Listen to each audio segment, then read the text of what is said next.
Tell me a ghost story that sounds completely unbelievable but is entirely true. Okay, perfect, because I have one, and it's actually like a really good story, and it's a story that I honestly don't even think I've told anybody. But when I was 16, I lived literally in the middle of BF nowhere. I was in Texas, and I got a bicycle for my 16th birthday, and I was super excited because that meant I basically had like my freedom. So I would just ride around on my bicycle, and since I was in the middle of nowhere, like it was just like a bunch of like dirt roads, and you would end up in like the back of people's properties, and like it was like rural, like nobody really cared what you were doing out there. So I realized if I went about like half an hour ride on my bicycle, I would get to the edge of this person's property, and in the back of their property they actually had a graveyard, and it was a really old graveyard. A lot of the tombstones were listed from like really late 1800s to like early 1900s, like 1903. Like they're really old, and it was so obvious that nobody kept up with the graveyard. Like everything was dirty and overgrown. And of course, like I thought I was like 16 and edgy and cool, so I'd go hang out in the graveyard. But then eventually I started going there maybe like once or twice a week, and I started cleaning things up just because I felt bad about these people who were obviously like forgotten about. And I remember there was these two headstones that I was specifically attracted to, and I'm assuming the woman died like in childbirth, or like her and her kid must have gotten ill around the same time. But it was like a woman, and she, from like her birth date to like her death date, was literally around like the same age as I am, you know, like right now. And I was just like, what's such a shame that she, you know, died so young. And then like her baby's tombstone was like right next to her. Well, I would just go and I would like clean everything up. Well, this one day, I honestly, and I'm not someone who really I believe in the paranormal just because I've seen a couple of things that I can't explain, but I do feel like a lot of paranormal things aren't actually real and it's just people making shit up. But like this actually happened, and I went to the graveyard that day. Up until then, I had never felt anything creepy. I never felt weird. Everything was always really chill. And I was over at their tombstones, like just cleaning everything up, pulling some weeds. And mind you, it was a completely still day. Like there was no wind. It was the middle of the summer. It's hot outside. There was literally no wind. And I'm sitting there and I'm like cleaning things up, and I get the strongest smell of perfume. Like I'm talking, it suddenly smelled like I was standing in the middle of like a field of flowers. Like it was just like super strong. And I felt not like dread. I don't think dread is the right word, but I felt like this overwhelming feeling of like, you need to leave. Like you need to get out of here. And it was calm. It didn't feel threatening. I just felt like it was almost like audible, like someone told me like, you need to leave. And I literally remember like I didn't even think twice about it. I was like, I need to get out of here.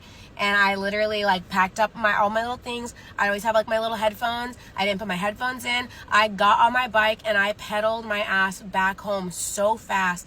And like I just remember having the feeling of like, you need to leave and you can't come back. And I left, and literally like that was it. Like I stopped going. I didn't go back there. I never felt threatened by whatever was out there, but I just felt like, you can't go back like this. You need to not come back here. 2 weeks later, it was in the news that a woman who had been jogging along that same road that I rode my bike almost every single day was abducted and killed by somebody, and they never found out who. And to this day, I really feel like whether it was that woman whose headstone I was cleaning or somebody else in that graveyard who maybe just appreciated the fact that I cared about them, gave me that warning to leave and kept that from, you know, happening to me. So that's my story. Tell me a ghost story that sounds completely unbelievable but is entirely. So when I was in high school, I took a photography class, and part of the photography class was that they would take us to different field trips of different places throughout the area, and one of the field trips happened to be Eastern State Penitentiary. So while we were there, I decided with one of my friends that we were going to take one of the tours. So this tour that we went on included death row, and in death row in Eastern State Penitentiary, there are two ways to enter. There's like the guards entrance, and then the entrance for the inmates through the showers. And the way it's set up is there's a brick wall that separates the two, and then at the end, after the showers, they meet up again before the cells. So my friend and I decided we were going to walk through the showers and try to snap a couple pictures, and the rest of the group walked on the other side.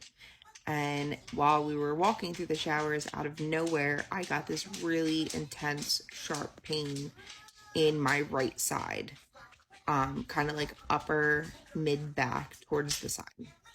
And this pain was so intense and so strong and came on so suddenly that it actually like knocked the wind out of me, and I was doubled over in the showers.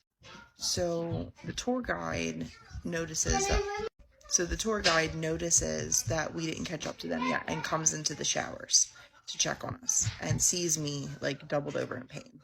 And she goes, "Keep walking." And I was like, "What?" Like, I can barely move. She goes, "Keep walking." I was like, okay. So I walked towards her, and as I did, the pain started to go away.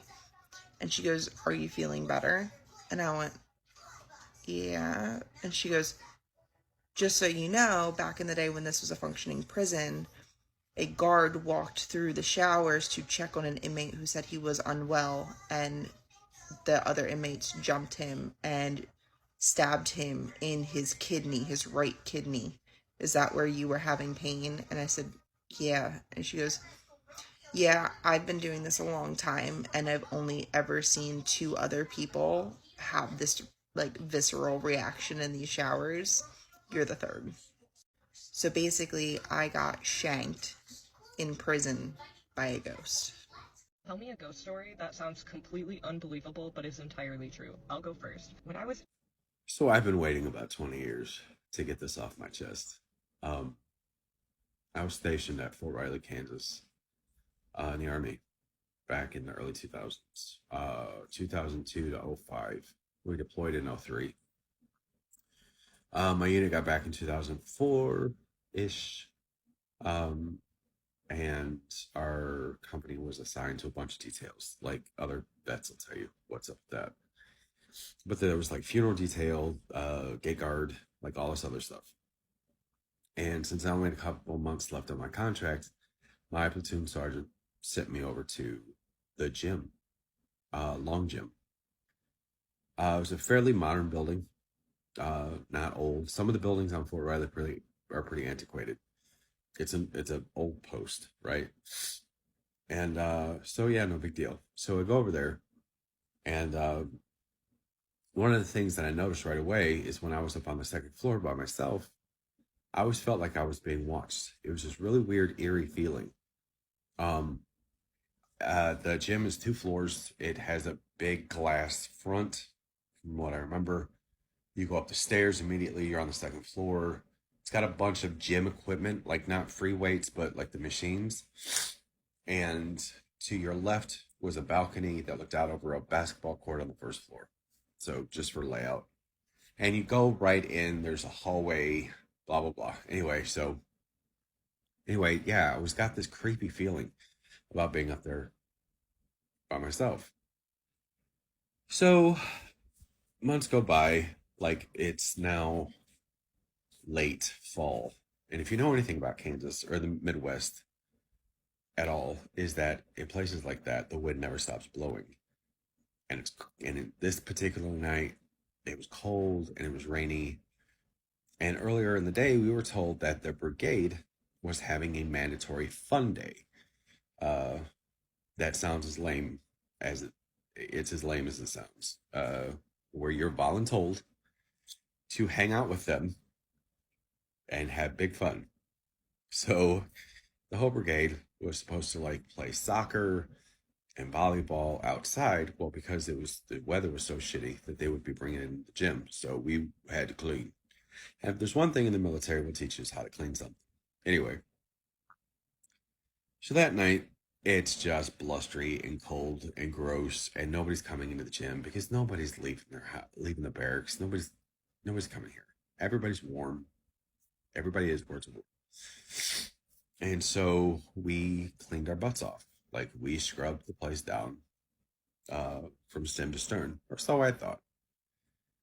But anyway, me and this guy named Doherty, he's like, I'm 6'3". This guy's like 6'4", and corn-fed, big boy, right? So we go up to the second floor to walk through, and he gets out ahead of me. And so, just being kind of silly, but also kind of testing a theory, I shut the lights off on him as he got like halfway through the second floor. I have never seen a dude that big move that fast and that gracefully, by the way, back to me toward the light. And he was like, dude, don't turn this light off. I said, why not, James? And he was like, because I always feel like I'm being watched up here. And I was like, okay. So the night goes on, and it's about 20 minutes to close. It's almost 20 minutes to 9 or 8, something like that. And it's nasty, dark. Nobody's coming in. So I go ahead and send my crew home. We all have to be there at 7 a.m. for this mandatory fun day. So I sent them off and locked the door behind them. Well, I'm walking through the gym one last time, making sure everything's the way it's supposed to be. And I'll kiss your bare ass if we didn't miss the biggest room in the house, the basketball court. There's dust all over this floor. I'm like, oh, son of a bitch. We had managed to pull the bleachers out, but we missed the biggest floor. Anyway, no big deal. I have nowhere to go. It's a Thursday night. I remember it's a Thursday night. Ain't shit going on. So I grab my broom and I'm sweeping. And I'm, as Joss Whedon referred to in Buffy, is having happy non-thoughts. You know what I mean. You're not thinking of anything. Nothing positive, nothing negative. You are not having thoughts. And I'm just sweeping along. Well, at one point, it felt like somebody was standing directly behind me. Like directly. Like right at my back. And I thought that James had somehow gotten back in. And that fucker was messing with me. And with broom in my hand, I spun around. And nobody was there. Okay, not fun, but whatever. And I'm off doing my thing again. And,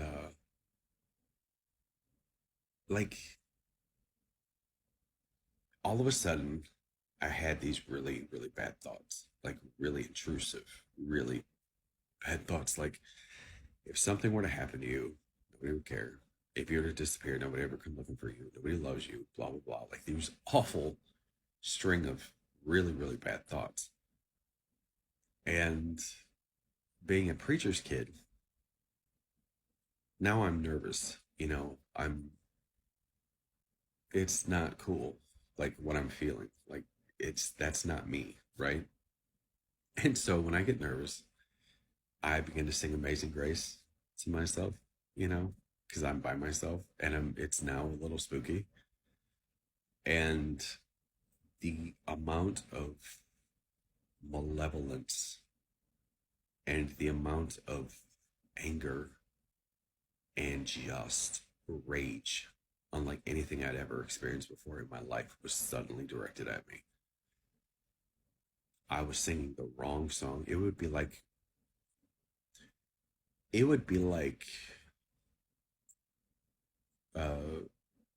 Biden showing up to a Trump rally. Bad. It was bad. It was real bad. And I closed my eyes because it hit me like a wave, and I closed my eyes for just a second. And in my third eye, in my mind's eye, the bleachers were full of people. And the balcony was full of people. And that glass wall up on that second floor looking over was full of people. And they were not happy with me at all. And I began to quote the 23rd Psalm. Though I walk through the valley of the shadow of death, I should fear no evil, for thou art with me. And my mind switched over to when Jesus asked the madman Gadara, who are you? And the demons answered back, Legion, for we are many. And I said, okay, you got the gym for the night. And I forcibly walked to the door back into the hallway. Because I knew if I would have started running, something was going to get me at that door. It wanted me afraid. I think it wanted me to hurt myself. And I was alone and vulnerable. I put my stuff away. I grabbed my car keys and I drove back to the barracks. I got in my barracks room I got under the covers and I called my dad. Nothing like that has ever happened to me since then. Nothing like that ever happened before. But I really, honest to God, believe something. I honest to God believe I met a demon or demons. I think those words are the same. I think they're the same thing. That's the feeling they gave me. But yeah, that's my ghost story. And I don't want to have another one. So thanks. Tell me a ghost story that sounds completely unbelievable but is entirely true. So in 2020, I moved into this house and I instantly started noticing things. Me and my family did. A couple of the things were small, things like hearing the faucet turn on when there was no one home, smelling flowery perfume, cigarette smoke, things like that. Well, a couple months after we moved in, I had 2 experiences happen within about a month of each other. The first experience, I was in my room and I came downstairs. The way that the downstairs is set up, you have your hallway and then the living room, the dining room, and then the kitchen. So when you come down the stairs, you can see the dining room from the stairs. So when I walked down, I saw my sister sitting at the table. Didn't think much of it, so I kept on walking, and I got into the kitchen and looked again, and she wasn't there. I was like, that's odd. I'm pretty sure I just saw her. So I walk into the kitchen, and I look off to the right into the living room, and my sister is asleep on the couch, and it was just me and her there. And thinking back to that, I definitely saw a person sitting at the table, and they had kind of like a gray face, and it almost looked like a little boy. So that was scary. And then about a month later, I was completely home alone, and I was just sitting in the kitchen. This is in the kitchen and living room area again. I was sitting at the island in the kitchen, just scrolling on my phone, and I heard someone tap on the window behind me. And I turned around, kind of looked at it, and I was like, I'm just hearing things, Kept on scrolling on my phone, and then I heard it again. And I was like, okay, my sister's pranking me, like she's up to something, whatever. So I ignored it, and I kept scrolling on my phone, and then maybe a couple minutes later, I heard more tapping on the window. So this time I actually turned around and looked, and I saw someone back away from the window. And I was like, okay, haha, you're so funny, just blew it off again. And I'm sitting there scrolling on my phone, and then it hits me a couple minutes later. I am completely home alone. My sister is in a completely different town at the moment. There is no one else there with me. So I was so freaked out that I called the police, and they came and did like a search around the area, went through the backyard, made sure everything was okay, and there was no one around. We were all good. Well, I still had trouble sleeping that night because I could have swore someone was knocking on the window and messing with me. And there's like no trees around that could have been knocking on the window, so it definitely was someone knocking on the window. Well, the next day comes and it's daylight out, so I go into the backyard to see if I can see anything, like any footsteps, any traces of anyone being in the backyard. And I walk up to the window where I heard the knocking, and I realized that where I saw the person's face was in like the top corner of the window, and that was about 7 to 8 feet high. No one is 7 to 8 feet tall, and it wasn't someone jumping up to that height because I saw them straight move back. And yeah, the only explanation I have for that is a ghost, because there's no way it was a person. No way. But yeah, that's my stories. Tell me a ghost story that sounds...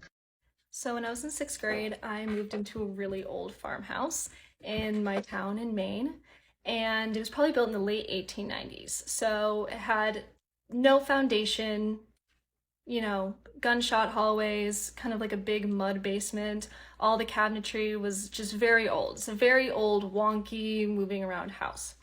And we originally bought it because my uncle sold it to us, but my mother had knew the family that lived in there prior.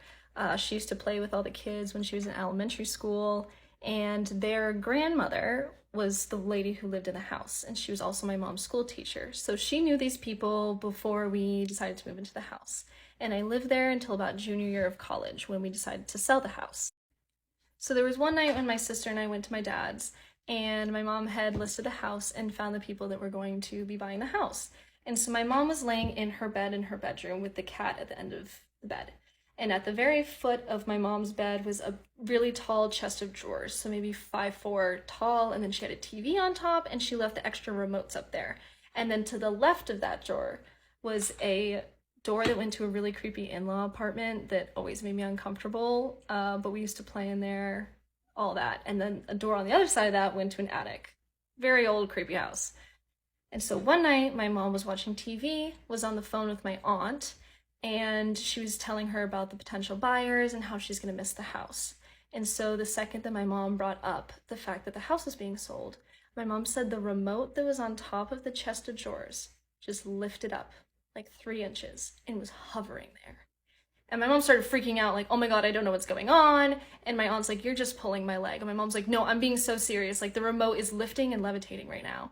And so she took her phone and was going to flip around and take a picture. And so when my mom did that, the remote moved, so it was hovering above the ground, but off of the chest of drawers, and then fell onto the floor. And my mom started panicking. And then she called and told me about it and then showed me when she came back. And she did not touch the remote after that because she was so freaked out by it.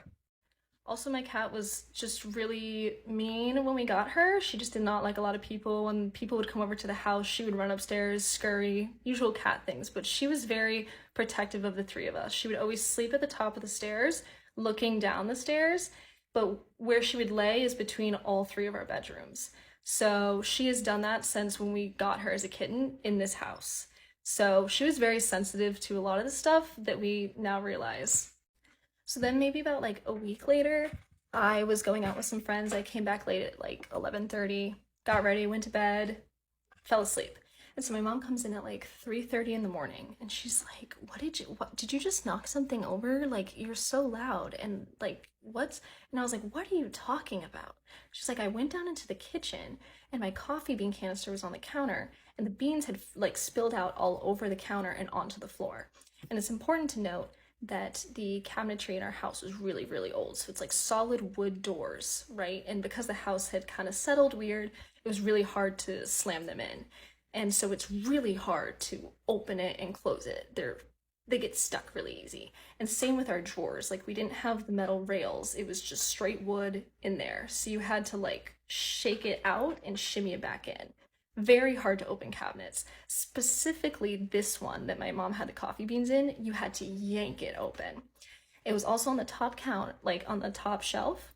And also it was one of those airtight containers. So you had to like press a button to take the lid off in order to do that. So then my mom went, cleaned it all up, put it back on the shelf. Didn't think about it. But then at 7 a.m., she woke me up again and was like, no, seriously, what is going on? What are you doing? I'm like, I don't know what you're talking about. She's like, I came downstairs into the kitchen and all of our drawers and all of the cabinets are open. Everything is just pulled out. And then also the coffee beans had been spilled all over again. I'm like, what are you talking about? It wasn't me. And she's like, I'm going to show you. Like, I just woke up. You need to come see this. So I went down and she was right. Everything was open. All the drawers had come out, which are hard. And also the coffee beans everywhere. And I was like, this is so funny. Like, you're so funny. And she's like, no, I'm being so serious. Like, I do not know what's going on. And she was freaking out. And our cat was freaking out the rest of that week. She was super skittish. So then maybe a week or 2 later, my sister and I went back to my dad's. And my mom was home alone again. And she said that the same thing happened. All the cabinets open again, except also like some of our bedroom doors and our bathroom doors had been also open, which again are solid wood doors that have multi-layers of paint. So they're impossible to open. You really have to yank them open and closed. And so she was just so fed up. And so again, she was watching TV in her bed, the cat's there. And she said that she got a really weird, eerie feeling once again. And my mom just wanted to nip it in the bud and was frank and said out loud, we believed that it was the grandmother who had done this. We never had any issues with her before, but my mom just thought because we were selling the house that it was probably her. And so my mom had said out loud, like, Mrs., like, I'm so thankful to have this house. I'm so thankful I got to raise my kids here. I'm so thankful for the memories and everything. I hope you enjoyed having us in this house and that we are so grateful to be here, but you need to go. And when my mom said that, she said that the remotes fell off again and the cat freaked out. And my mom's like, you need to go. Like, This is over. This is done. You need to leave.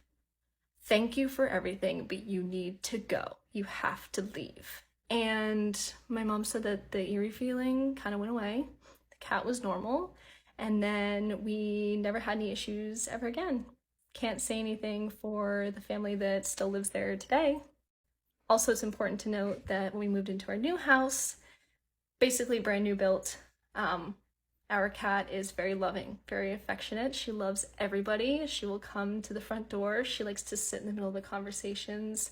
So we think she felt some stuff. But yeah, I have a couple more ghost stories from my mom and I, and so if you'd like to hear them, I'm gonna post them.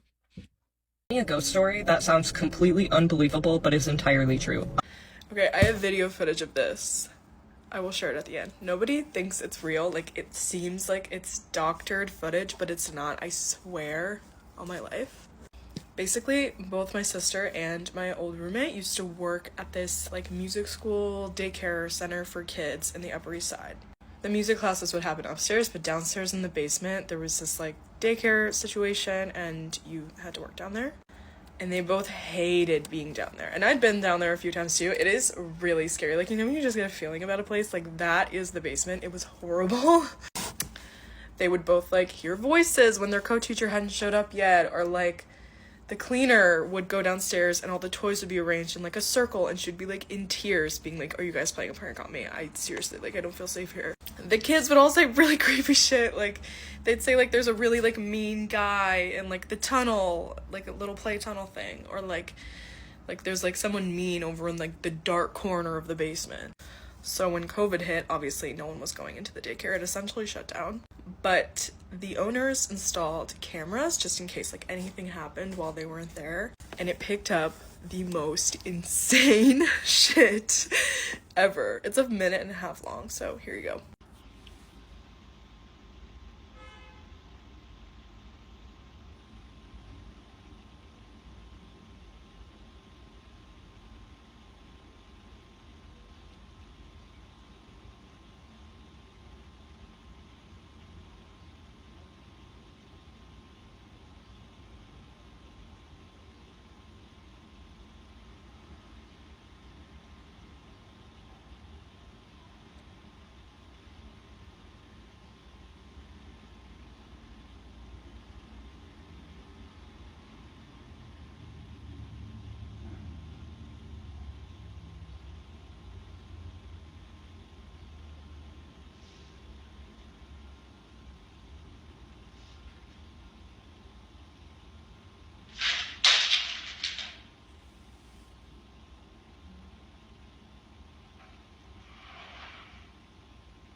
Tell me a ghost story that sounds completely unbelievable but is entirely true. I have two stories for you today.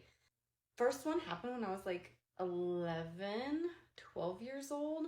And to this day, it still kind of haunts me. I'm always afraid it's going to happen again. And I'm going to use my son's whiteboard because I'm a very visual person and I have no proof. So I was staying at my dad's one weekend and it was storming outside. I love stormy weather. I love to watch the rain and the lightning and just all of the fun things.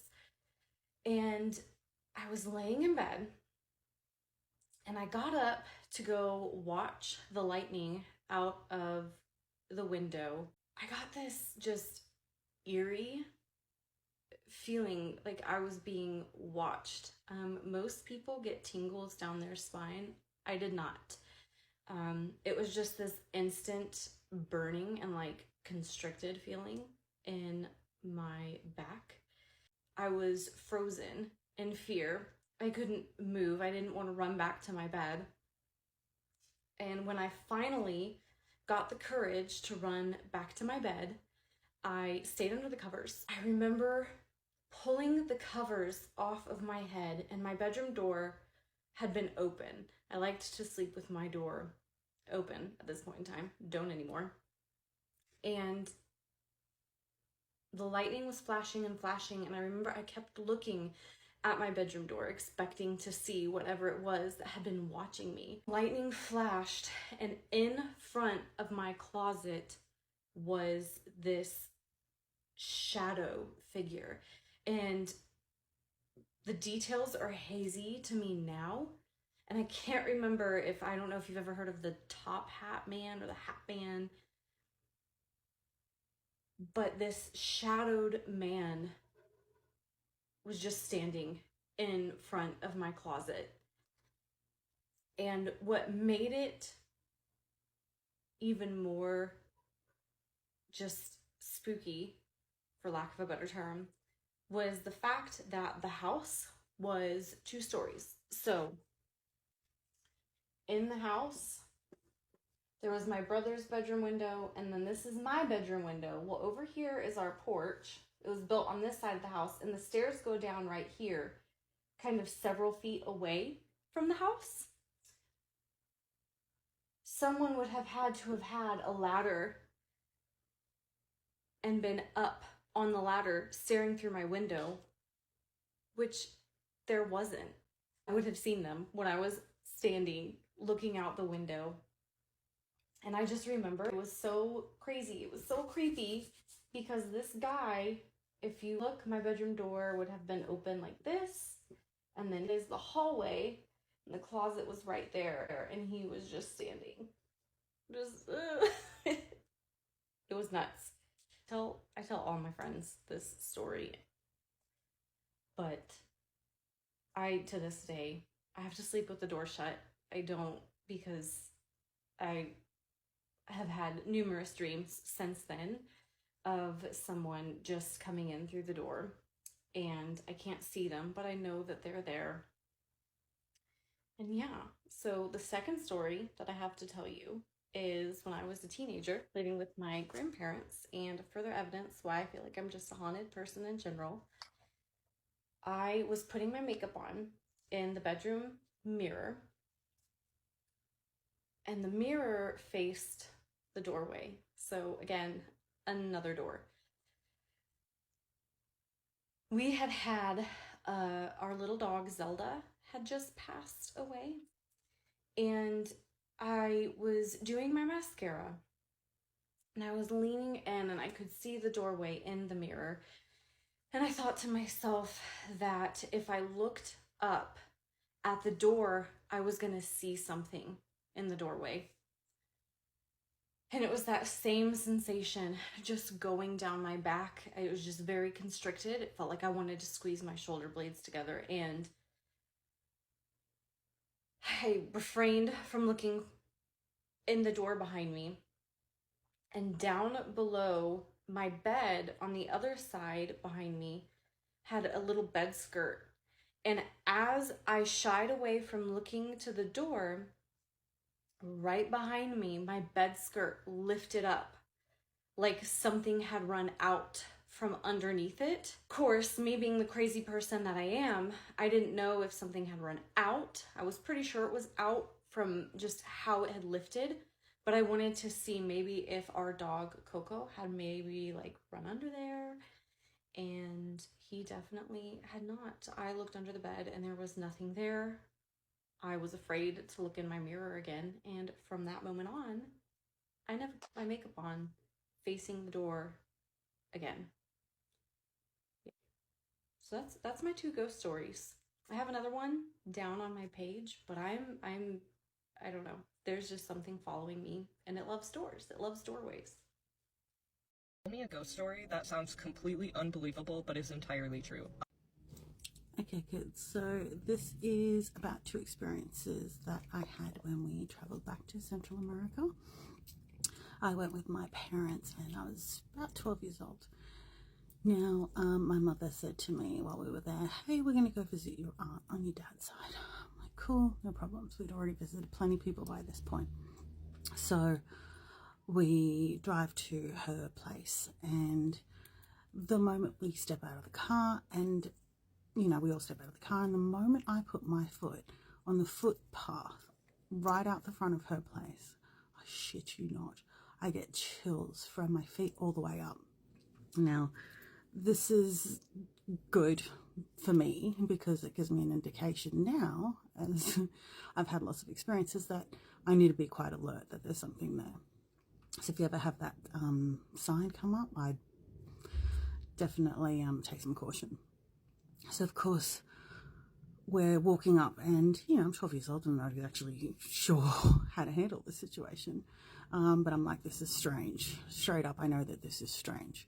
So walking straight up to the door, she's anticipating our arrival in any case, so she opens the door even before we knock. Okay, obviously they say hi, kiss kiss, blah blah, and I notice my mom's just a little bit hesitant. I'm like, okay, right. So we go in, and I just get the heebie-jeebies from my aunt. I'm like, this is really weird. Like, I haven't got this feeling from the rest of my family. We sit down, and she offers us something to drink, something to eat. My dad immediately says, yeah, thank you so much. She offers him some tamales that she made. I'm looking at them. I'm like, dude, they're a weird color. There's no way on God's good earth I am having any. And for some reason, I'm like, I don't even want to take water from this woman. Okay, so my mum sits down. My mum has a drink, and she says, yeah, okay, I'll have a little bit of food. But my mum as well, doesn't finish off her food. My dad's smashing his meal.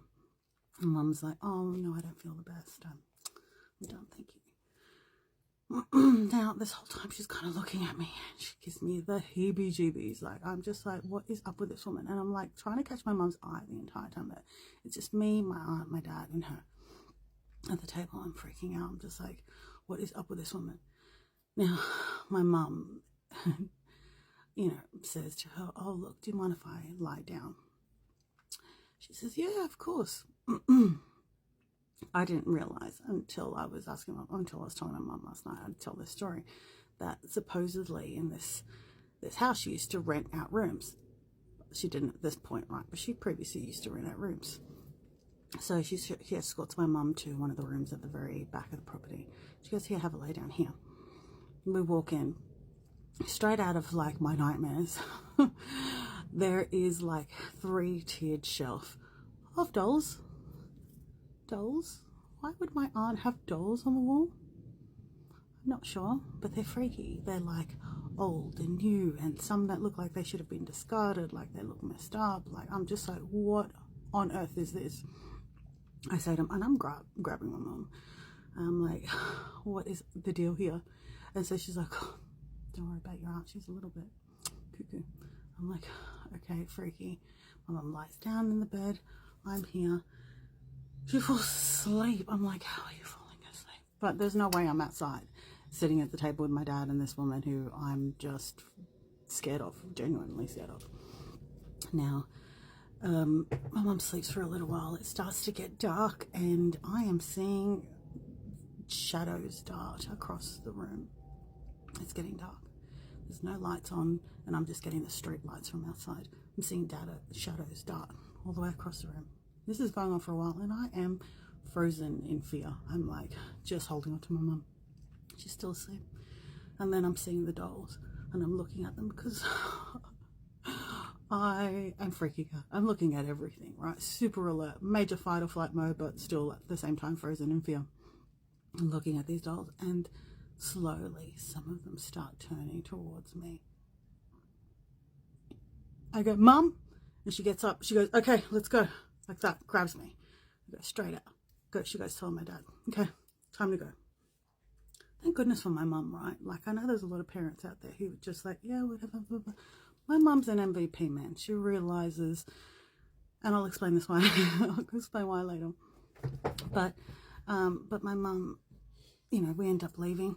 Well, we end up getting to the door, and so she ends up saying to my mum and to my dad, hey, why don't you leave Maria here for a couple of days? I'd really love to get to know her. I end up like just releasing myself from her clutches and just going, nope, grabbing mum and going, but thank you.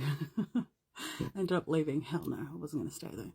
My mum ended up telling me last night, which I actually didn't know, that she ended up hiring out rooms, and there was a pharmacist who lived there for a short while. His lover ended up leaving him, and he shot himself in the head when he was there. My mum was actually there at the time, and that was the room that she decided to take me in for a nap. A couple of days later, we were at my uncle's place. We were staying there the night, and he had his daughter and all his grandchildren there. And so there was like 5 of us kids and my parents. Now, we were pretty close to the outside area, and and all of a sudden, you know, we just felt like the ambience sort of change. And I'm quite sensitive to these sort of things. I'd had plenty of experiences by this point. And so we ended up hearing all the dogs in the neighborhood. They just ended up going buckle. They just ended up going crazy. Just all of the dogs just going nuts at the same time. And then everything suddenly stopped. You couldn't even hear a bird. You couldn't hear the wind rustle. Nothing. Everything just stopped. And we all just looked at each other. Where's my dog go? And we all just looked at each other. And we're like, what the hell? And then all of a sudden we hear on top of the roof, bang, bang, bang. We quickly look outside where the courtyard is. There's like a big mango tree and there's like a major tall brick fence. Now, we just see this shadow figure. Now, everyone in Latin America is short, okay? There's no one that's like 6 foot tall. They're 7 foot.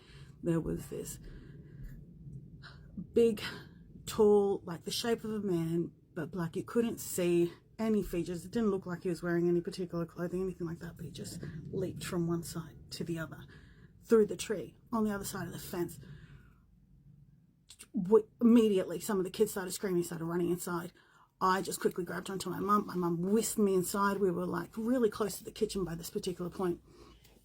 And they quickly rushed us inside. All the dogs started up again in the neighborhood. And we just hear again on the roof, bang, bang. Oh my goodness. And then all of a sudden, all the taps in the house started turning on. All of them. Like the shower, the taps in the bathroom, the taps in the kitchen, all of them turned on at the same time. And then I just hear all this gurgling happening. And all this sewage is starting to come up from the sink and the shower, from every sort of drain that's in the house. It started coming up. And it smelled like rotten eggs. It was horrific. The smell was disgusting. The feeling in the place was just crazy. All the kids started crying. I started crying. My parents were like, you know, my mum started praying immediately. It was pretty full on to have that many people actually experience the same thing at the same time. But my mum ended up saying to me that, because they whisked us all into the bedroom at that time, my mum ended up saying to me that she ended up leaving me in there with my uncle's wife and the rest of the kids. At this point, I think I'd, forgotten the rest of this point. But she says that she steps outside and, she's praying with the rest of the adults and, seeing what's going on. They're throwing holy water in the bathroom and it starts to hit the walls and the floor and it starts to sizzle. Wild. Wild. Just like it does in the movies. My mum also ended up telling me that that my aunt, which is probably the reason why I felt so freaked out when I was there, my aunt actually dabbled in the esoteric a lot, which probably explains all the dolls, her and her daughters, and I think my dad's mum. So she's had lots of experiences with them. Let me know if you want to hear more. Thanks. Tell me a ghost story that sounds completely unbelievable but is entirely true. I'll go first. The way that TikTok would not let me record this video kind of gives me the heebie-jeebies. I couldn't stitch the original creator, but I think it was time to share my ghost stories. So to preface, I have had paranormal activities happening to me since I was very young. A lot of people visiting me in my sleep, a lot of bumps in the night, lots of weird things like that. And one of my biggest beliefs is where there's good, there's bad. Where there is, good energy, there's bad energy. And also, once your third eye is open to paranormal, your rose-colored glasses are off, it's hard to put them back on. Like, you always will kind of notice them and think about that kind of stuff a little bit differently. So this particular story happened at our house that we're currently still living in. I always see people in the comments of these ghost stories being like, I would have gotten the F out of there. Listen, our rent is just way too good and we can't leave, okay? So we've been living there about 8 years. This happened about 4 years into us living there and we haven't had any issues since. Okay, so the first part of the story happens in early March. We live in Michigan. It's still winter in March. Like literally it's still snowing. It's still cold. But this place that we live in doesn't have any AC. Like it has AC units and it has baseboard heating. So we always keep a fan in our living room for some airflow. And on this particular night, it was snowing, it was cold, it was about 9 o'clock at night, and me and my husband were both sitting in the living room watching TV. So we have our couch and it faces the TV, and right next to the TV is where we would keep the fan. Well, my husband got up and left the room, and I was sitting there on the couch, and all of a sudden the oscillating fan turned on, and my husband could hear it from the room, and he goes, "Rachel, why did you turn on the fan?" And I said, "I didn't turn on the fan." And he was like, "That's weird." He comes back into the room, and he literally holds up the cord that is not plugged into the wall and says, "This isn't even plugged in," and it turned on. And I was like, oh. And at that point, I'm freaked. I'm like, okay, weird. Like something can be explained, whatever. So my husband hits the button to turn it off, and it turns off. I just said, okay, like weird, strange, whatever. So at this point I walk up the stairs and I go to our laundry room, and I am switching out our laundry and taking the laundry from the washer to the dryer, and we have a washer that opens on the top.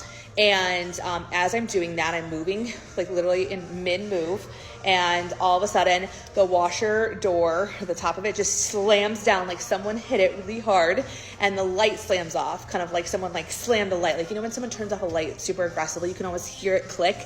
And I was like, okay, that's two weird things that happened in a matter of 10 minutes. I'm all set for tonight. I think it's time to go to bed and just like reset. So after that happened, I didn't really think about it much. And then the story moves forward to about mid-April. I'm home alone. I'm going to the bathroom. I'm up in our upstairs bathroom, and sitting on the toilet like one does when they go to the bathroom. And in our upstairs bathroom, our toilet faces are like shower tub. And we have a shower curtain that we keep closed most of the time. And so at this point it was closed. So imagine it being completely closed and sitting in front of it. And as I was sitting there going to the bathroom, just being in a very vulnerable state, the shower curtain starts moving across the bar. And the clips that hold the shower curtain were making that horrible nails on a chalkboard like sound.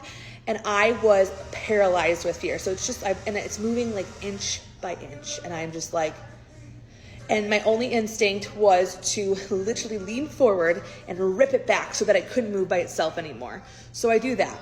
And then I just sit there and I wait to see if anything else tries to like move it back across. Nothing happens.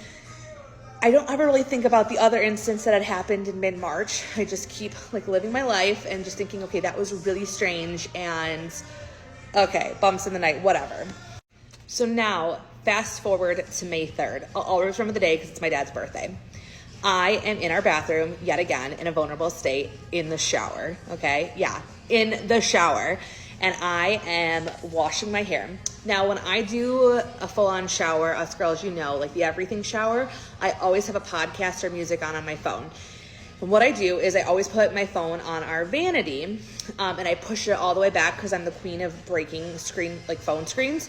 So I push it all the way back so I can never like knock it off or hurt it like in getting in and out of the shower or doing weird things around my bathroom. So I'm in the shower, I'm washing my hair, I'm like getting really into this podcast that I'm listening to, and then all of a sudden I hear my phone kind of, or like more so I hear the podcast sound like be like at a certain level, and I hear it start almost like going up, like the sound is coming from the top of the room. And I was like, that's weird, like maybe the way they recorded it was weird. And then all of a sudden I just heard bum bum bum bum bum, and I was like, that sounded like my phone just got thrown across the room. And I was like terrified to open up the shower curtain because naked, sudsy hair, the whole deal. I peek out and I look and I see my phone in the hallway. So literally about 7 feet from where it started on the vanity. So something had physically thrown my phone across the room. At this point, I am trying to wash my hair, they'll shampoo out of my hair as fast as I can. I get out of the shower, turn everything off. I wrap a towel around me. I'm feeling so exposed and so vulnerable. And as I go to reach to go get my phone, I'm walking past our vanity, and on the side wall there where our vanity is attached to, there's this old medicine cabinet mirror style thing that's installed into the house. And that mirror is latched shut. All of a sudden it just unlatches and just starts swinging open and closed really hard to the point where I think that the glass on the mirror is just going to explode and break. And it does it about 10 times, and it was something out of a horror movie. So at this point, I am done. I literally run across the hallway. I pick up my phone. I run across the hallway. I literally am throwing on clothes as fast as I can. I lock my bedroom door, feeling safe in there. I call my husband. I was like, you have to come home. He's at work. You have to come home. This ghost is trying to attack me. And he's like, Rachel, I love you, but I cannot tell my boss that a ghost is trying to attack you, and that's why I have to come home. So at this point, I know I'm alone in this. So I literally get on clothes as fast as I possibly can, and I get the freak out of our house, okay? So I get to work, and I tell my best friend, because at that point we own a business together. I tell my best friend everything that had happened, and she's like, I actually know somebody that could probably help you. When you're ready to talk about it, we'll go there and talk to her. So after about a month of being paralyzed in fear in my own house, even with my husband there, I still would be scared to death. I finally said okay, I'll talk to this girl. So what I learned from this whole experience was that a lot of times there is spirits, there is things, there is good, there is bad, but they're only welcomed if you welcome them. So we did a whole cleanse of the house. We staged the whole entire house, and something that helped me a ton was disinviting them. So basically telling them that you're not welcome here and this is my space. So every time that I would feel fear, or I would feel creepy crawly, or that something weird was happening in my house, I would speak that out loud very confidently and very calmly, and that feeling would instantly go away. Now, there was a whole other side to this story and speculation on her part about who she thought it was that was essentially haunting us or trying to get a message across. And there was a lot of different parts to that. But what I did take away from this experience was how to kind of defend myself in these paranormal experiences, because I was having them so frequently, which is now in my later years of this allowed me to kind of hone in some of my skills and not feel so afraid or scared or paralyzed when weird stuff happens to me. Tell me a ghost story that sounds completely unbelievable but is entirely true. Okay, we're just going to get right into it. This has emboldened me to share some of my paranormal experiences in our house. I have some other ones from earlier in my childhood, but this is the most recent one because it's ongoing. So my husband and I bought our house, and we were newlyweds, which was that was in 2011. So what 12ish years ago or something. And we moved in. It was, fine. Everything was fine. The house was redone. It was repossessed when we got it. So the bank had came through and redone it all. It was great. It was new. We moved in. We got settled in. And I found myself after a few months, feeling like I was being watched. And it was always in a certain part of our house. It'd be where I'm sitting now. I can look to the kitchen, to our dining room, or down the hallway. And is always in the hallway. I always felt like I would make eye contact or see somebody. That's how intense the feeling was. So I keep those little things to myself, and I just kind of continue on with things. I don't say anything to my husband because, there's a running joke between us since we've been together since we were teenagers. I always find paranormal things. I'm always thinking something is haunted. So I'm just not wanting to be teased about my feeling, even though he would have listened to me. But then, life goes on. We end up having kids. And when I'm pregnant with my second, my oldest came to me and goes, "Can you come get this guy out of my room, Mom? He's bothering me." There's no one in his room. I walk back there, no one. He points to the corner, says, "Him, right there. He needs to get out of my room. I'm trying to play." Okay, so I tell the guy to leave. We don't have time for him. I think my exact words were, hey, if there's anyone in here, we do not have time for you right now. You need to leave. You're bothering my child and making him uncomfortable. You need to get out. Done. So a few months later, my best friend has made friends with someone who is a medium, and she's doing readings at her house. And of course, I'm interested to go. Of course, I go in with some skepticism because I want to like really put her to the test, and like so I don't give too much away. And she's giving me a reading. It's fairly standard. And all of a sudden she goes, "Do you know you have an older gentleman with you?" And in my back of my mind, I'm thinking, okay, yeah, my husband's dad had passed away right when we got married, so it's probably him. And she goes on to say, I said, "Oh." And so the medium, who is now a close friend, goes, "Yeah, it's not family. It's not family that's with you. It's just an older gentleman. And you like to tell him you don't have time for him?" And she starts laughing, and I'm like internally kind of freaking out because the only other person who's really heard me say that out loud is my 3-year-old who's not there with me and who would not have been able to, tell anybody. My mommy tells people who aren't there she doesn't have time for them. So I kind of laugh it off and tell her, "Oh, that's weird." And she goes, "Yeah, he's gentle. He's a gentle soul though, so I'm not really sure." And I didn't know either. So we just, finished up. Time goes on. The medium becomes a close friend of mine as well. And I go on to have another boy who grows and gets big. And we're getting to about 2020 now. And he comes out from our bedroom after getting some screen time and goes, "Mom, will you tell Ghost Daddy to leave me alone? He's bothering me." So I set my third child down in the pack and play and walk back to my bedroom where there's nobody. And I say, "So where did you see this person?" My child points to an empty bathroom.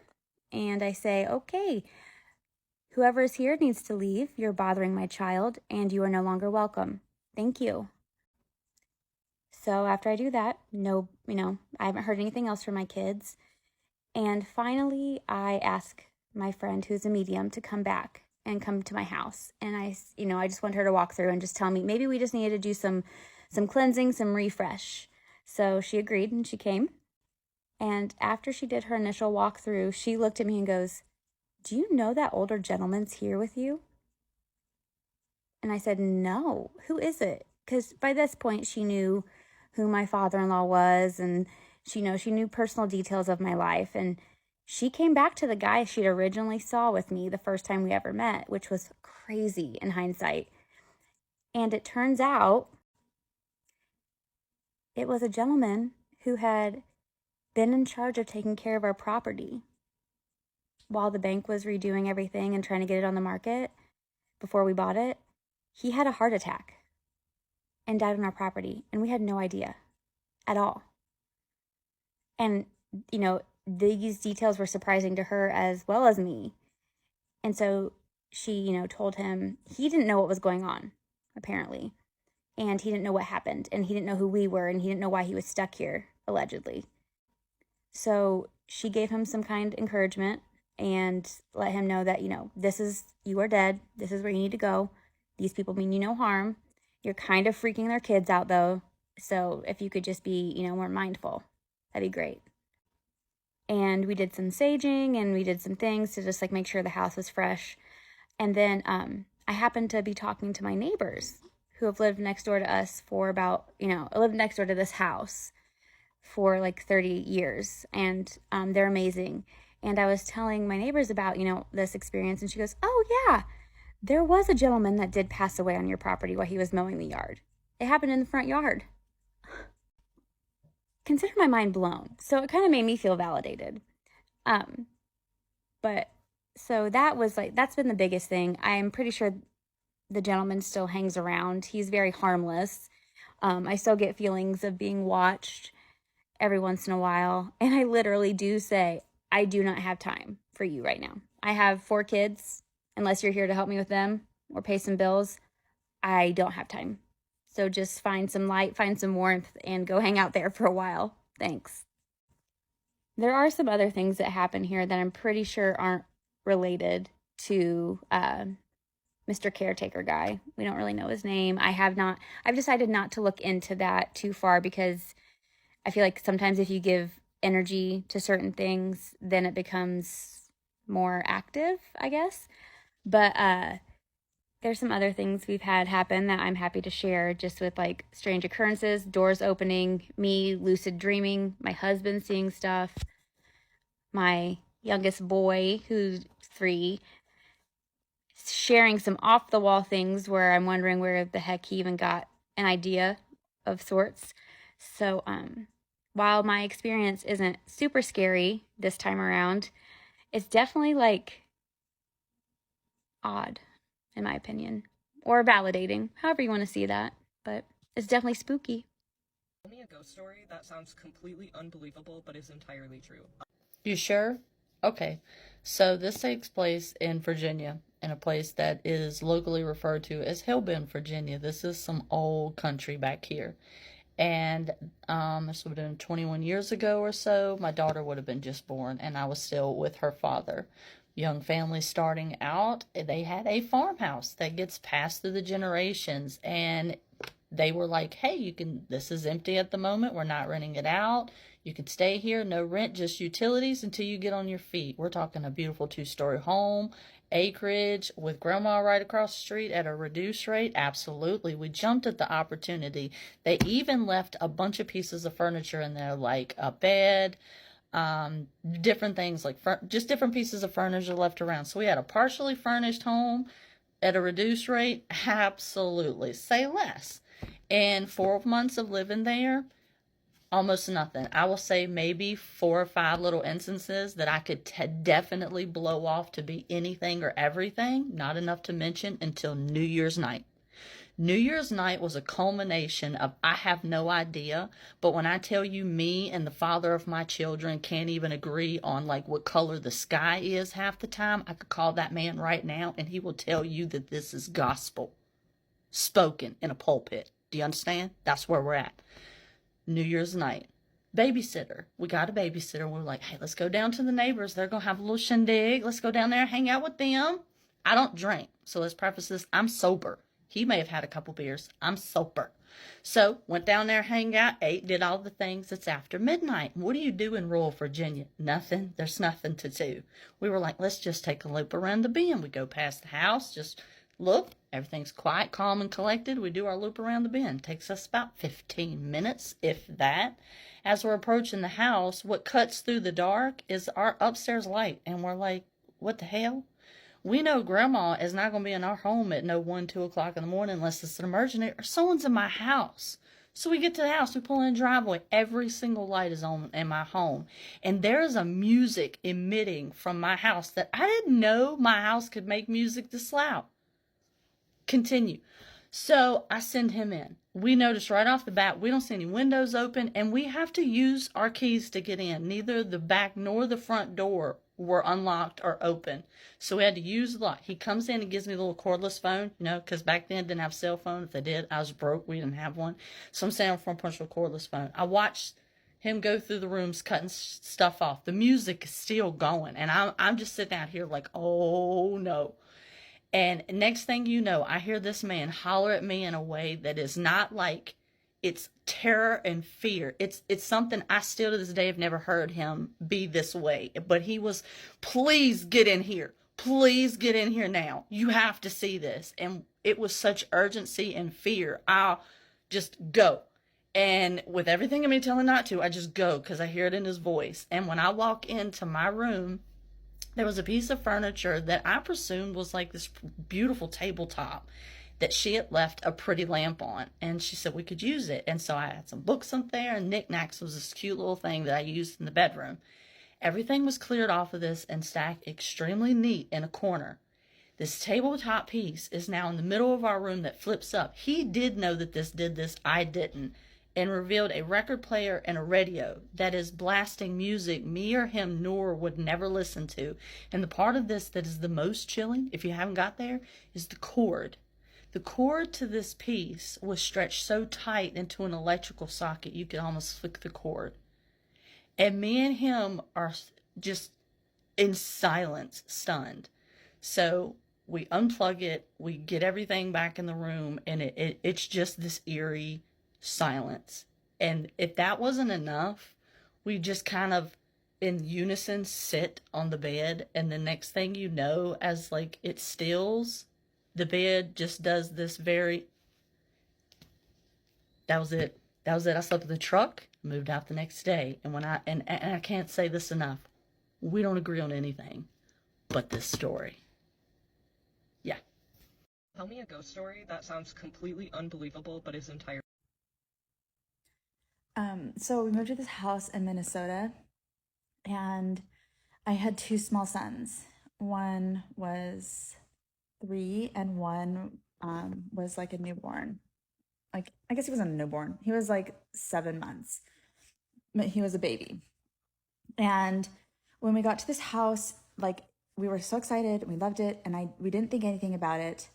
It just seemed like a normal house. And when I went to go take pictures through it, there was one area that I took pictures and it would get like weird. Like the camera would get weird. And it would be like, you know, when you go to scan a bar scanner at the grocery store, it was like that, but in my camera on the screen. And I was like, oh, weird. It was like in this downstairs bathroom. And I just thought that was really strange. And then when I was giving my boys a bath, I went to drain the water. And when I went to drain the water, my sons were blonde with short hair. And when I went to drain the water, there was a really, really long black hair, really black and coarse. And it was like 3 feet long. And I was like, what is this? Because my sons have blonde hair and I have dark hair, but it wasn't black like that. And my mom has black hair, but it was short. So I don't know whose it was. Like, it was like weird. And we'd been there like 6 months already. And so I just ignored it. And I just put it in the garbage and I ignored it. And then one night when we were at home, I was all by myself with my sons, and my husband worked nights sometimes. And the way my house was there was a hallway, and at the end of the hallway there was a bedroom on one side and another bedroom on the other side. And so one of my sons stayed in one room and the other one stayed in the other room. So they each had their own room. And my little son was fussy and wanted me to lay by him. And so I laid by him until he fell asleep. And it was about midnight, and the door was cracked open about a couple inches, and the light in the hallway was on because they like to have the light on the hallway on, not to get scared. And so I was like, okay. So I laid down and we were laying there, and I was just laying thinking about all the things I needed to do for the next day. And all of a sudden I saw a hand grab the doorknob and shut it. And I was surprised. And I was like, that was weird. And so I got up to go see why my other son was up and did that. That was weird. And I went to his room and he was out. Like kids, when they fall asleep and they're so tired, he was out. And I was a little bit weirded out by that. I was like, okay, I saw a hand. Like, I'm not crazy. Like, that was weird. And so I, we weren't able to move. We were broke. So we stayed in that house, and we just have little things that would happen that was just kind of strange, and I just ignored them. Well, one day, my son, who's almost 4 at this point, a little bit, almost 4, he says, we're in the living room, and it was me and my 4-year-old and my little, almost 1-year-old. And my son turned, he's talking to somebody, and he's speech delayed. My 4-year-old is speech delayed, and he does not have a good vocabulary. He is, doesn't talk that great. And I see him talking, and I thought he was the imaginary play or something, and he didn't have toys or anything. He's just standing there talking. And I said, hey, who are you talking to? And he turns to me, he goes, oh, there's a woman and her son here. And I said, oh, really? What do they look like?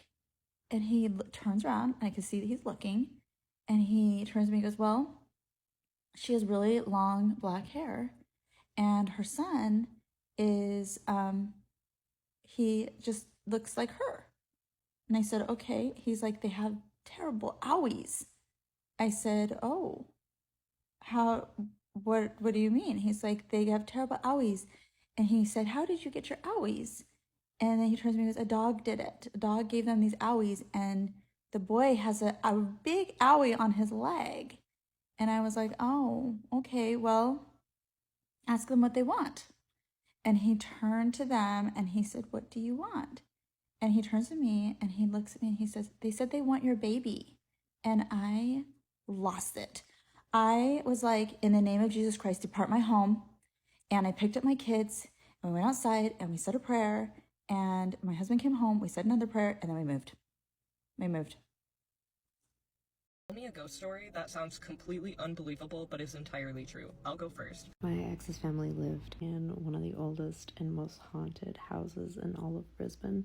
They even have a Wikipedia page dedicated to it. A lot of local newspapers have done roundups of this house being one of the most haunted ones in Brisbane. And we used to stay there quite a bit, but we had a prolonged stay when we moved from Melbourne to Queensland, and we stayed there for about 2 or 3 months. Even before I found out that the house was supposedly haunted, it just gave me the heebie-jeebies in certain rooms. The urban legend has it that it was a sugarcane farmer who owned that house who ended up unaliving himself due to some misfortune, either in the attic of the house or on the tree outside of the house. I don't really remember which. But anyway, the room where I was usually staying at the house was in the attic area. So there was that room, there's another room adjacent to it, and then there was a bathroom. So this whole floor had been remodeled from one big room into all of these separate rooms. The room I usually stayed in was generally pretty fine. It didn't really feel spooky a lot of the time, but the room adjacent to it and the bathroom, those two rooms were super creepy. I had trouble going to the bathroom at night because it freaked me out so badly just to be in the bathroom. I never looked in the mirror because there were so many times where like the toilet was facing this giant wall-long mirror. But I always avoided looking in that mirror because a few times while I was in that bathroom, I could see like shadows moving around the mirror. The other room I stayed in once, the adjacent room, and I remember I was sleeping on the bed and my ex had gotten up and gone downstairs, so he wasn't in the room at the time. But I felt like a weight shift on the bed, and I thought he was like pulling the covers, and then when I turned around, it turned out that there was literally no one in the room.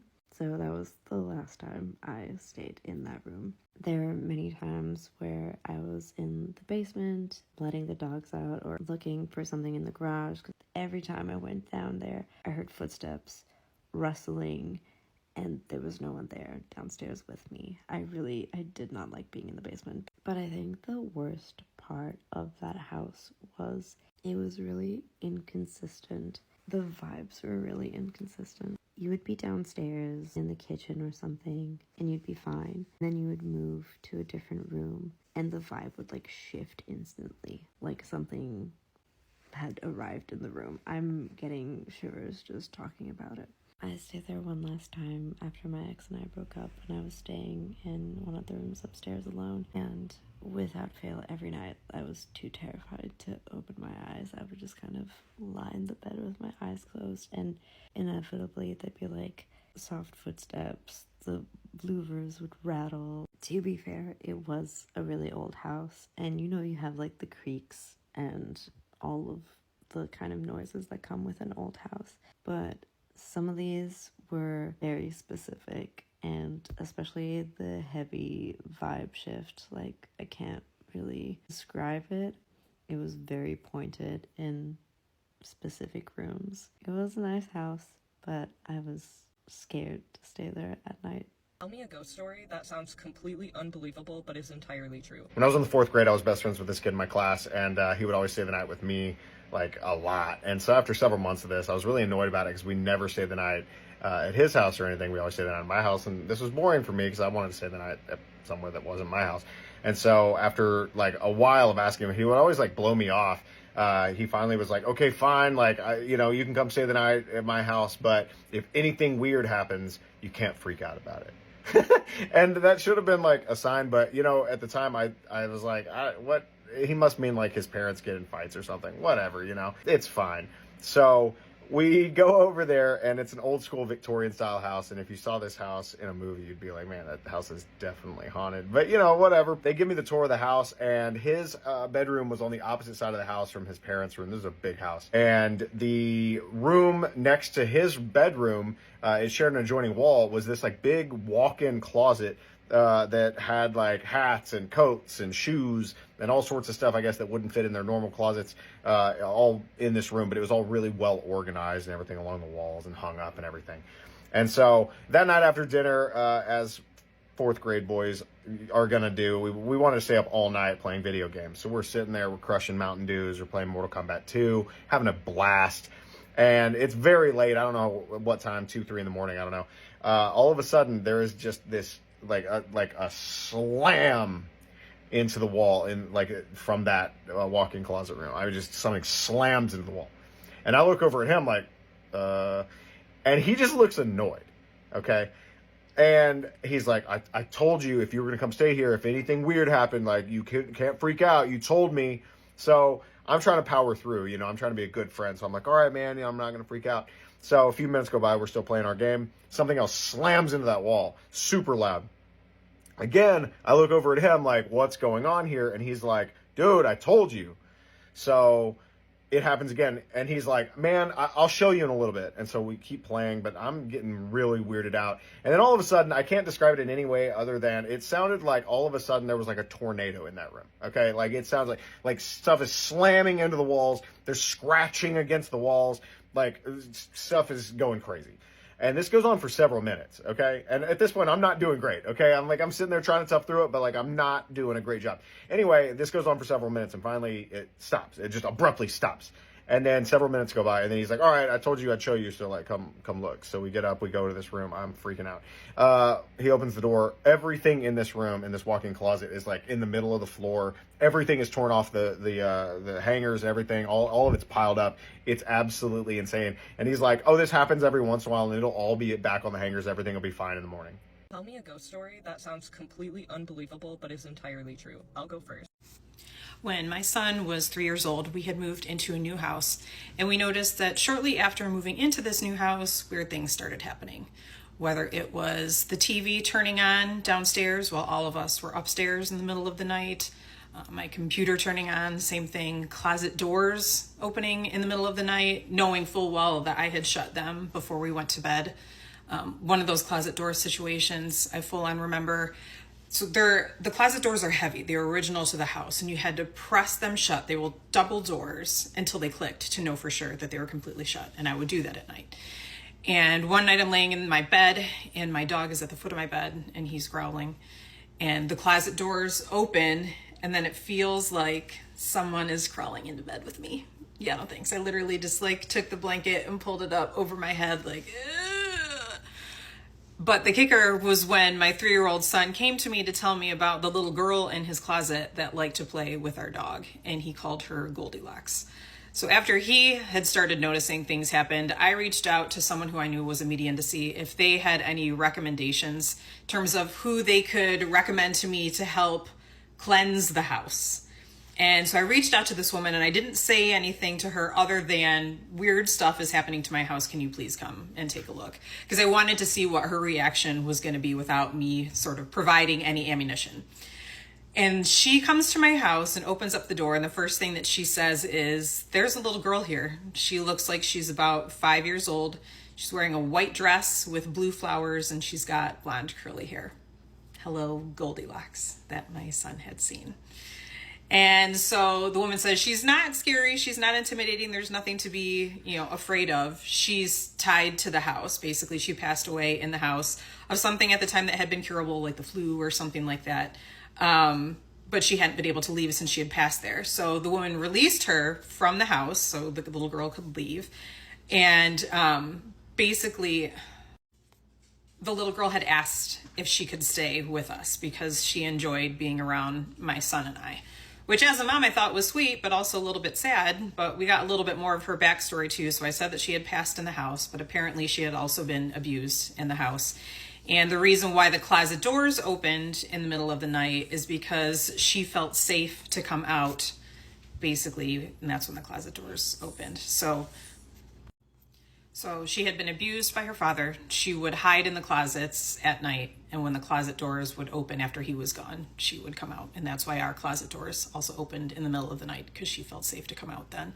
So I felt bad. But the woman was like, yeah, if she can, stop from doing the creepy stuff and scaring us, then I don't have a problem with her staying. And the woman made a comment that, she was really excited, the little girl was, because now she could play with the other kids that were at the park across the street from my house. And I was like, oh yeah, the little kids playing. She's like, not like you're thinking, little kids playing. I'm like, ghost little kids playing? She said, yes, ghost little kids playing. She ended up staying with us after that. And after the woman cleansed the house, there was no other odd or creepy things that happened. We had no issues with it until we left. And honestly, I haven't had any creepy experiences since then, because I've had several paranormal situations happen in my lifetime. But I thought it was sweet that she asked if she could stay with us, and, hearing her backstory made me feel sad and just wanted to be a better parent to my kid. But yeah, so we had Goldilocks the ghost hanging out with us for a year and a half. Fun times. Tell me a ghost story that sounds completely unbelievable but is entirely true. So, I don't know why I have the hardest time telling this story. I've tried to tell this story so many times, and it just, I don't know, I guess I'm just too freaked out by it. But this is a super long story, but I'm gonna try to keep it as short as possible. So I used to live with a friend and her mom. And her mom used to work for a town, like a small town, as the town hall. And the town that she worked for, the town hall was originally an elementary school.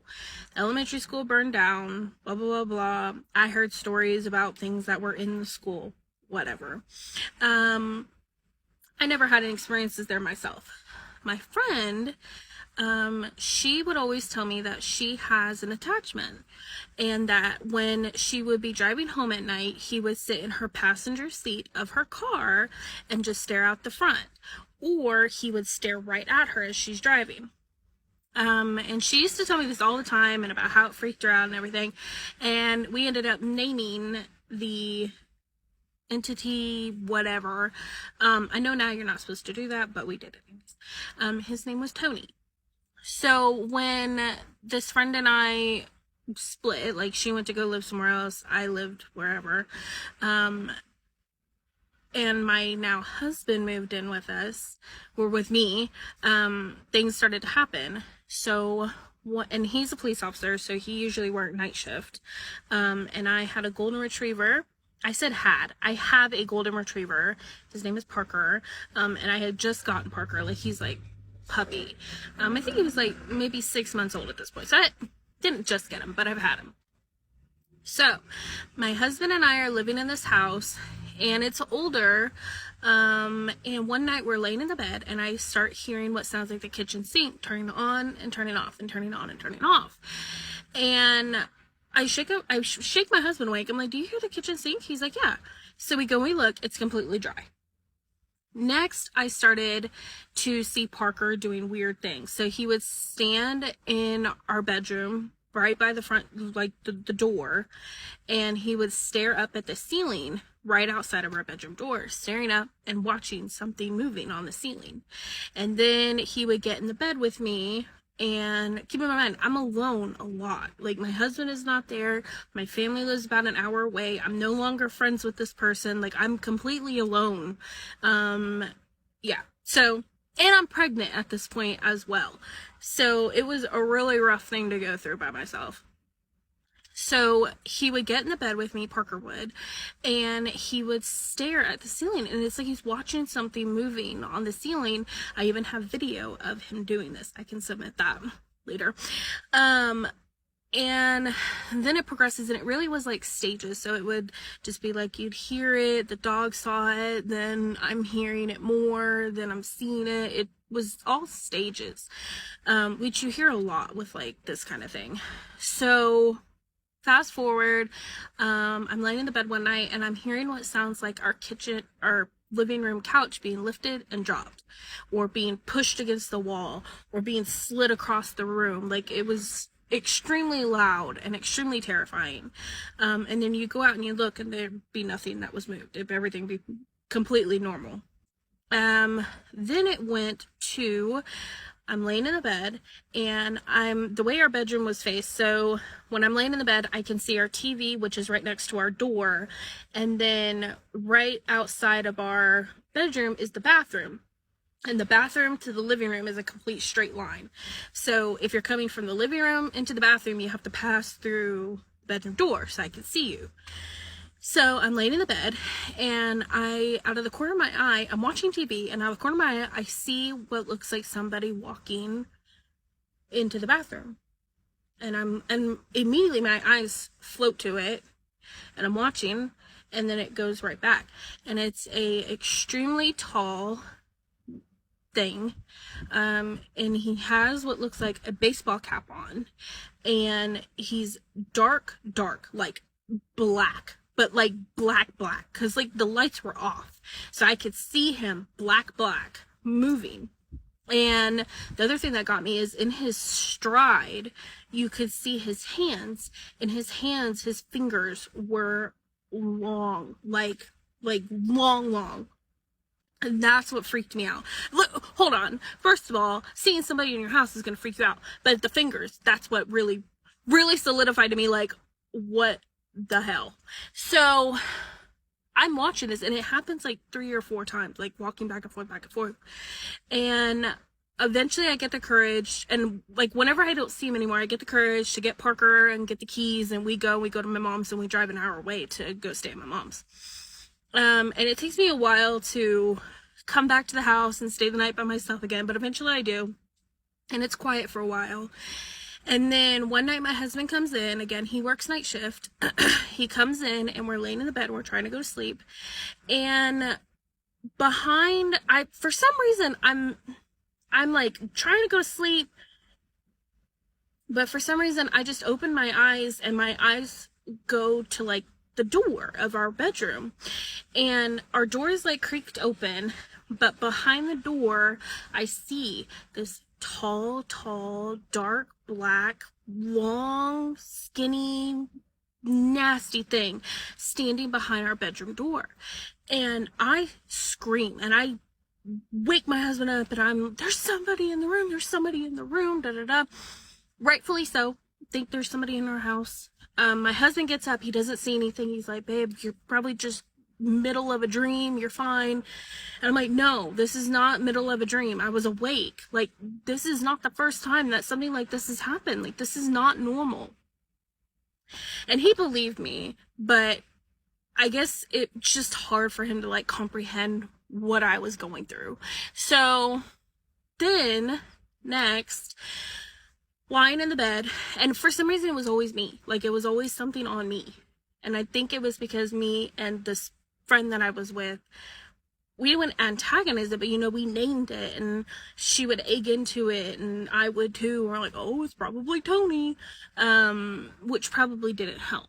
So anyway, so the final thing that ever happened, we were laying in the bed, my husband and I, and I'm trying to go to sleep, and there's a window right by my side of the bed. And I hear sirens outside, like police sirens or ambulance sirens. And immediately my eyes open, and my eyes just gravitate to the window. And I see this thing standing the corner of my bed, leaning down, staring at me.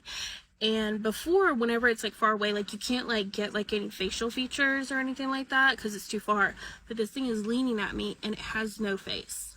Like, it's just complete black. There's not even like the print of like where like a nose would be like for like a mask or something. It's just black. and I fling myself over my husband, like fly across the room. And I throw myself in the corner of the room, and I am ballistic. I am screaming, I'm crying, I'm shaking, and I'm like yelling at my husband, like, Michael, get up. And he said that in the moment when he opened his eyes, he saw it too, still standing there. And that was like his solidifying, wow, this is real. So we ended up going to his family's house, and they're pretty religious people, and so they have lots of Bibles. So we ended up getting a Bible for our bedroom, in our living room, in our baby's room, because I was pregnant at that time, and we never had another problem. So I don't know if it just got tired of us, or if it was the Bible that did it. I want to believe it's the Bible that did it, or I don't know if it went back to my friend or whatever, but she would tell me that the place that they ended up moving into, a ladder ended up falling off the wall one time, and they would just see stuff everywhere. And I had stayed in their house one time before everything, and that house does have very, very, very weird vibes. I felt like I was being watched the entire time, and at that time I didn't know that there was anything like that had happened on the land and everything, but it is a very scary place to live. But yeah, that's it. Tell me a ghost story that sounds completely unbelievable but is entirely true. So back in 2016, I believe, I was working for a paranormal events company, and we were putting on an event for some members of the public at a haunted location called Secunda Manor in Caldicott.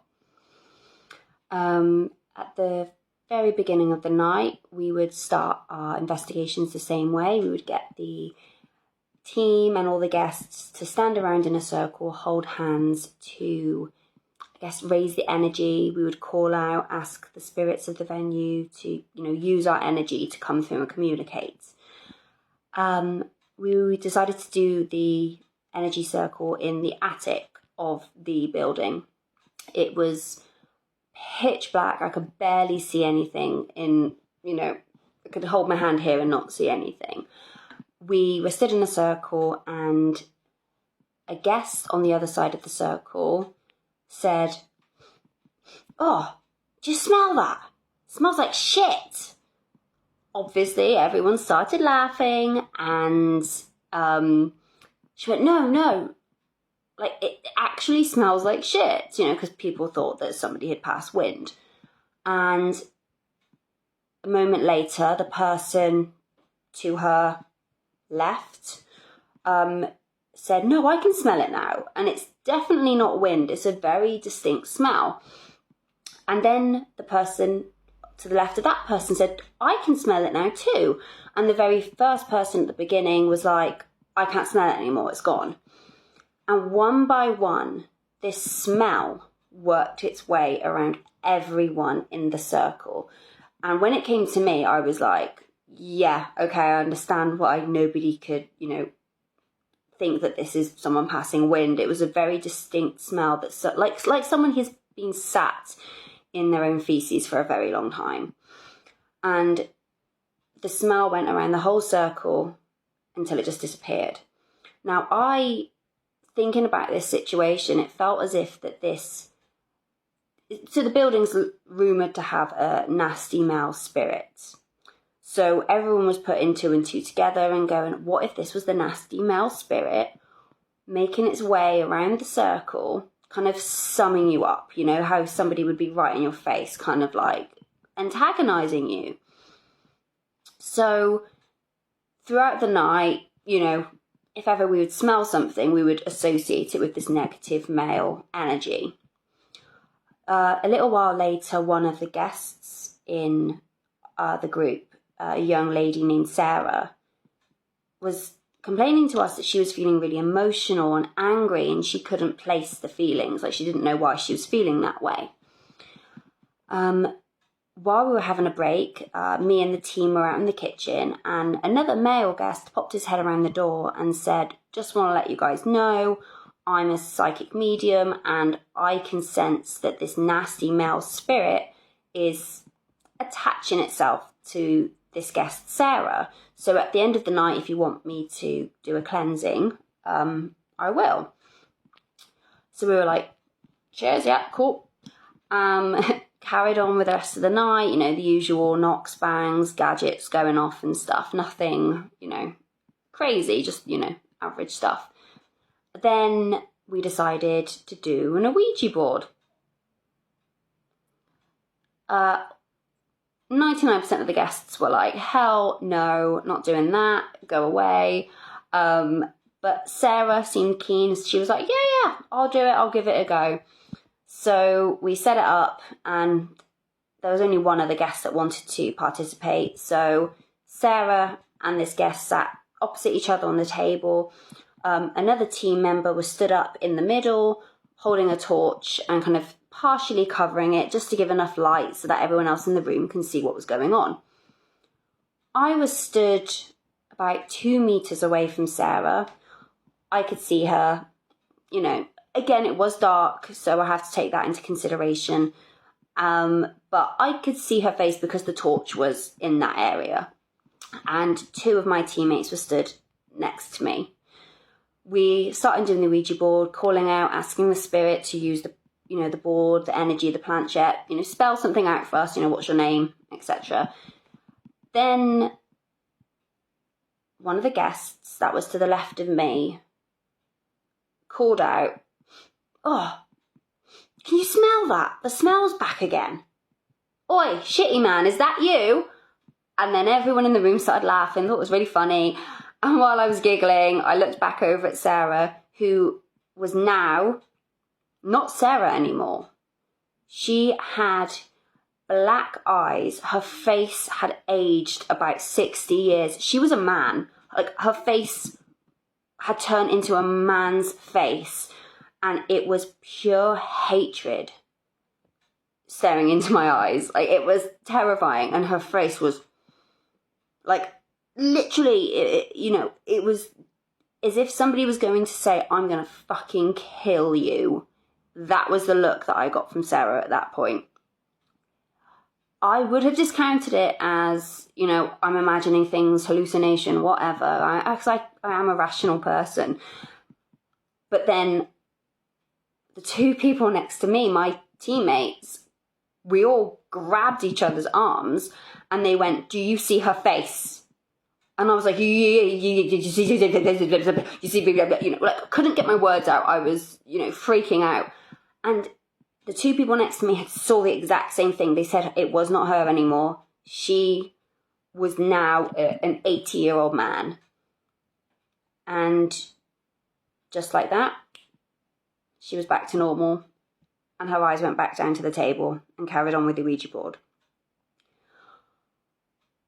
She does not remember that happening. We spoke to her afterwards and was like, hey, that moment on the board where you looked like you wanted to kill us, what happened? And she does not remember it happening. And I genuinely questioned whether I wanted to continue in the paranormal after that. I went home, was driving home on my own, and I was certain that I was going to look up into the mirror and somebody was going to be sat in the back seat like that. I was freaked out.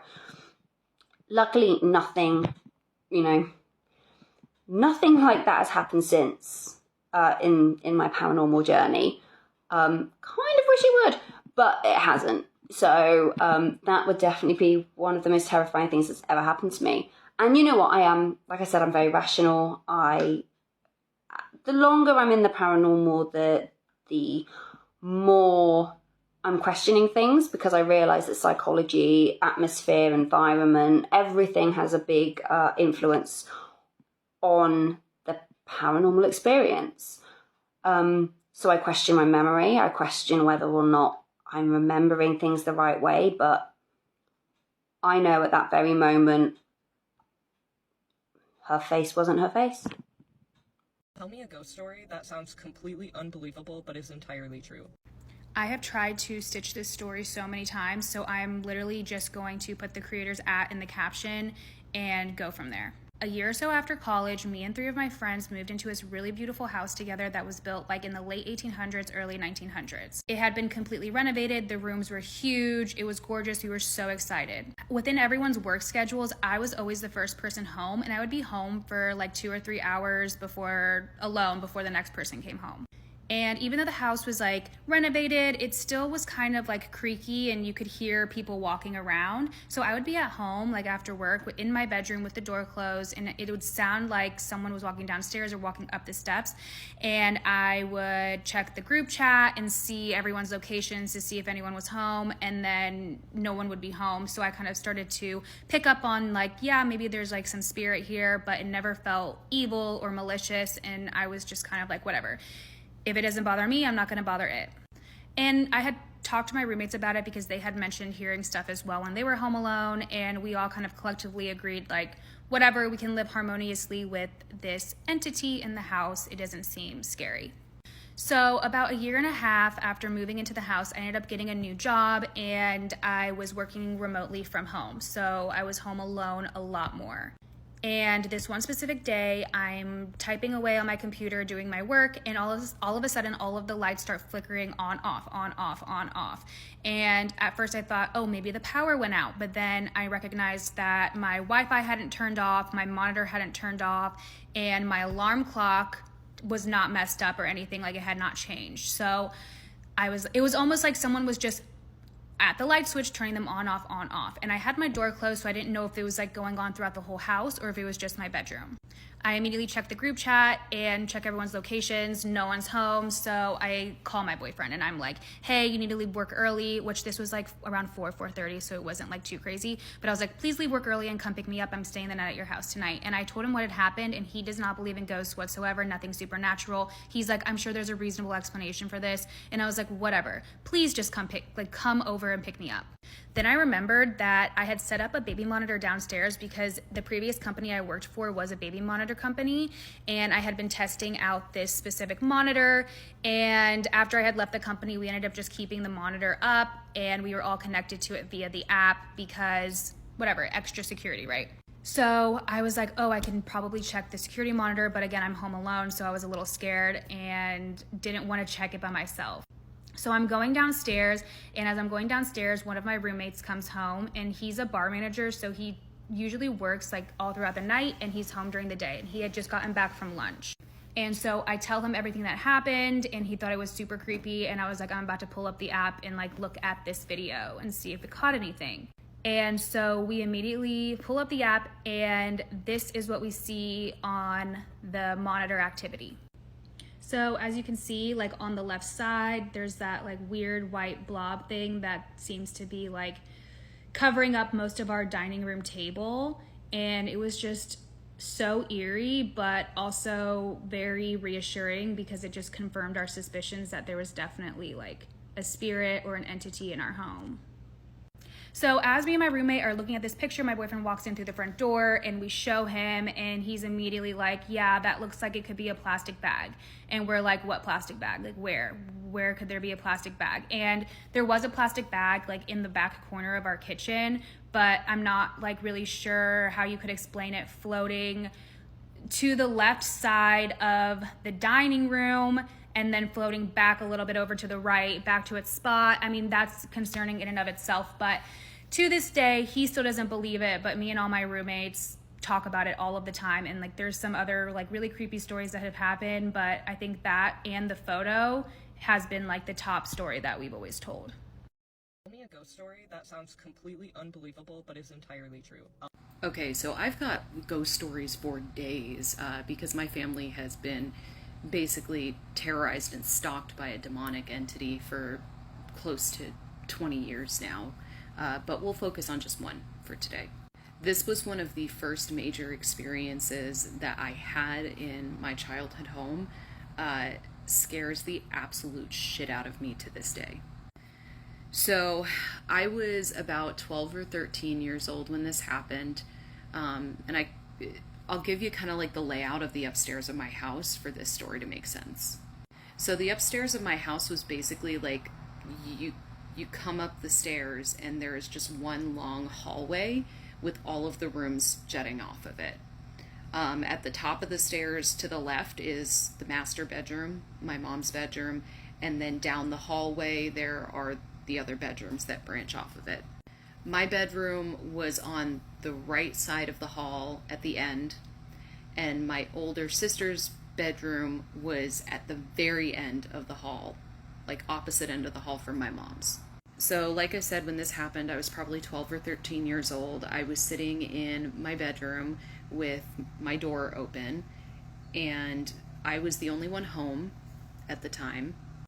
So I hear these footsteps coming up the stairs. We had these old wooden stairs that were very creaky, like you could not sneak up on anybody with those stairs. Like they creaked if you even looked at them the wrong way. And these were really heavy footsteps. And so like my brain is thinking that it's my sister, because my sister had really heavy footsteps.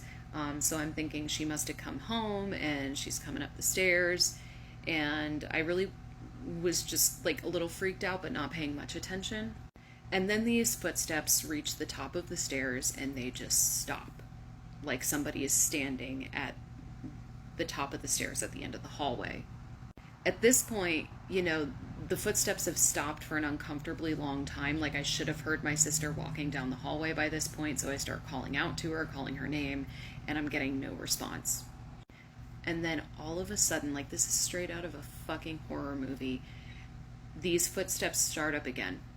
But it's not walking. They take off in a full-on sprint down the hallway, these heavy footsteps. And my brain is still trying to rationalize this, like it's my sister, it has to be my sister. And I'm thinking, because, you know, if it's my sister and she's running into her room, she's going to have to pass my door, so I'm going to see her and I'm going to see who it is. Well, the footsteps are getting closer and closer. They're right in front of my door. They pass my door into my sister's room, and my sister's door slams shut. There was nobody there. Nobody passed my room. Nobody ran into my sister's room, yet the footsteps went in there, the door slammed, and that was it. Needless to say, I was like horrified. I was terribly freaked out. And I went outside and sat outside by the pool until somebody came home, because I didn't want to go back in the house. And like I said, that was just one occurrence out of many. I have stories for days, but that's just, you know, the one that I think of off the top of my head, like the first thing that pops into my mind when somebody's like, tell me a ghost story. So I have more if anybody cares to hear more. Tell me a ghost story that sounds completely unbelievable but is entirely true. Alright, so this is my scary story. Some of you guys might remember this story because I'm pretty sure I told it a while ago, like several years ago. But I'm going to tell it again because it was really scary. So I used to live in this house. It was actually the house that I grew up in. I lived in it from age 5 to 22. And it was in Wilmington, North Carolina, which is already like a pretty haunted. I think they call it like one of the most haunted cities in the country, but this house definitely had some strange goings on in it. I don't know if it was a ghost, like a spirit or a poltergeist, or what it was, but I have a lot of stories about this house. So for the sake of this video, I'm just going to tell this one story, but if you guys want to hear more, then let me know and I can tell you more. It's been a long time since I told a scary story on my TikTok, so telling this story is honestly kind of giving me nostalgia vibes. It's kind of taking me back to a simpler time. But anyway, this particular story happened when me and my sister, Honey, were the only two at home. So my dad, I remember, was on a walk. He used to go on nightly walks just to get that cardio in. And my other sister who lived with us was somewhere else. She was like at her friend's house or something. So me and Honey, my oldest sister, were the only ones home at the time. And we were sitting on the couch in the living room just taking some quizzes on Facebook, I remember. That's how long ago this was. We were taking quizzes on Facebook, and we started hearing something like rattling coming from upstairs, which directly above us was my dad's bedroom. So we started hearing like odd noises, like shuffling, like that type of thing coming from the ceiling, which was the floor to my dad's bedroom. and the noises kept getting louder and louder. Eventually, after this going on for quite a while, like maybe, honestly, I want to say like 30 minutes or so, because my dad would usually go on walks for like 45 minutes, and this had been going on for quite some time. So I want to say it had been going on for about 30 minutes or so. We were hearing noises, and it started to morph into the sound of footsteps. I say it morphed into the sound of footsteps because it literally sounded supernatural, if that makes sense. You guys are probably going to think I'm crazy, but it did not sound like normal. Like, it sounded like it defied logic, if that makes sense. So it was just like shuffling, and then all of a sudden it morphed, like it transitioned into footsteps. And the footsteps got heavier and heavier, and me and Honey we looked at each other and we were like, do you hear that?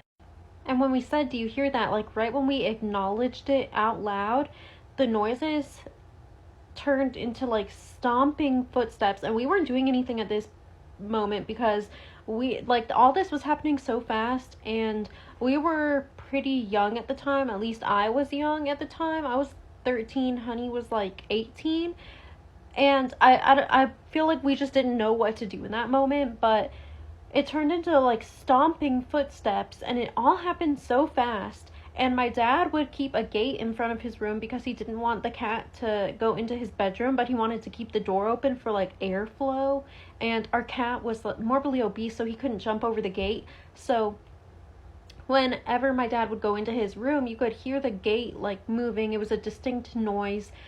Nothing else, no other like house noises sounded like this particular gate moving, so it was very distinctive.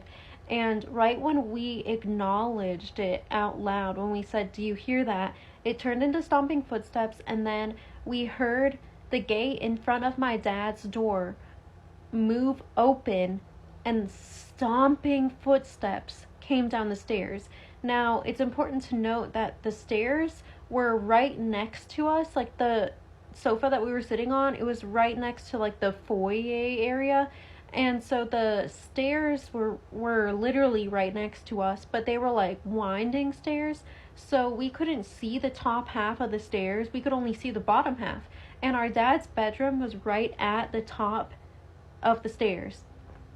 So right after we heard the gate open, we heard the footsteps stomping down the stairs. And it was so scary. We knew it wasn't the cat because we had the cat with us. And it just, I feel like it traumatized me because every time I talk about it, I get so scared, and I feel like I don't want to conjure anything up. Like, I feel like, oh. But so we heard the footsteps coming down the stairs, and it was stomping down the stairs, and we were just sitting there in shock for what felt like several seconds, but I'm pretty sure it was just like 1 or 2 seconds. And as soon as I like processed what I was hearing, I got up and I ran past the stairs, and I ran directly to the garage door, and I ran out the door into the garage, and I turned around and Honey was not with me, so I ran back inside to get my sister, and she was in frozen shock on the sofa.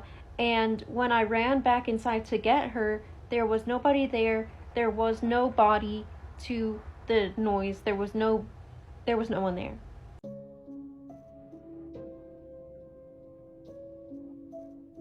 I live in Savannah, Georgia. If you know, you know, but basically they say it's the most haunted city in America.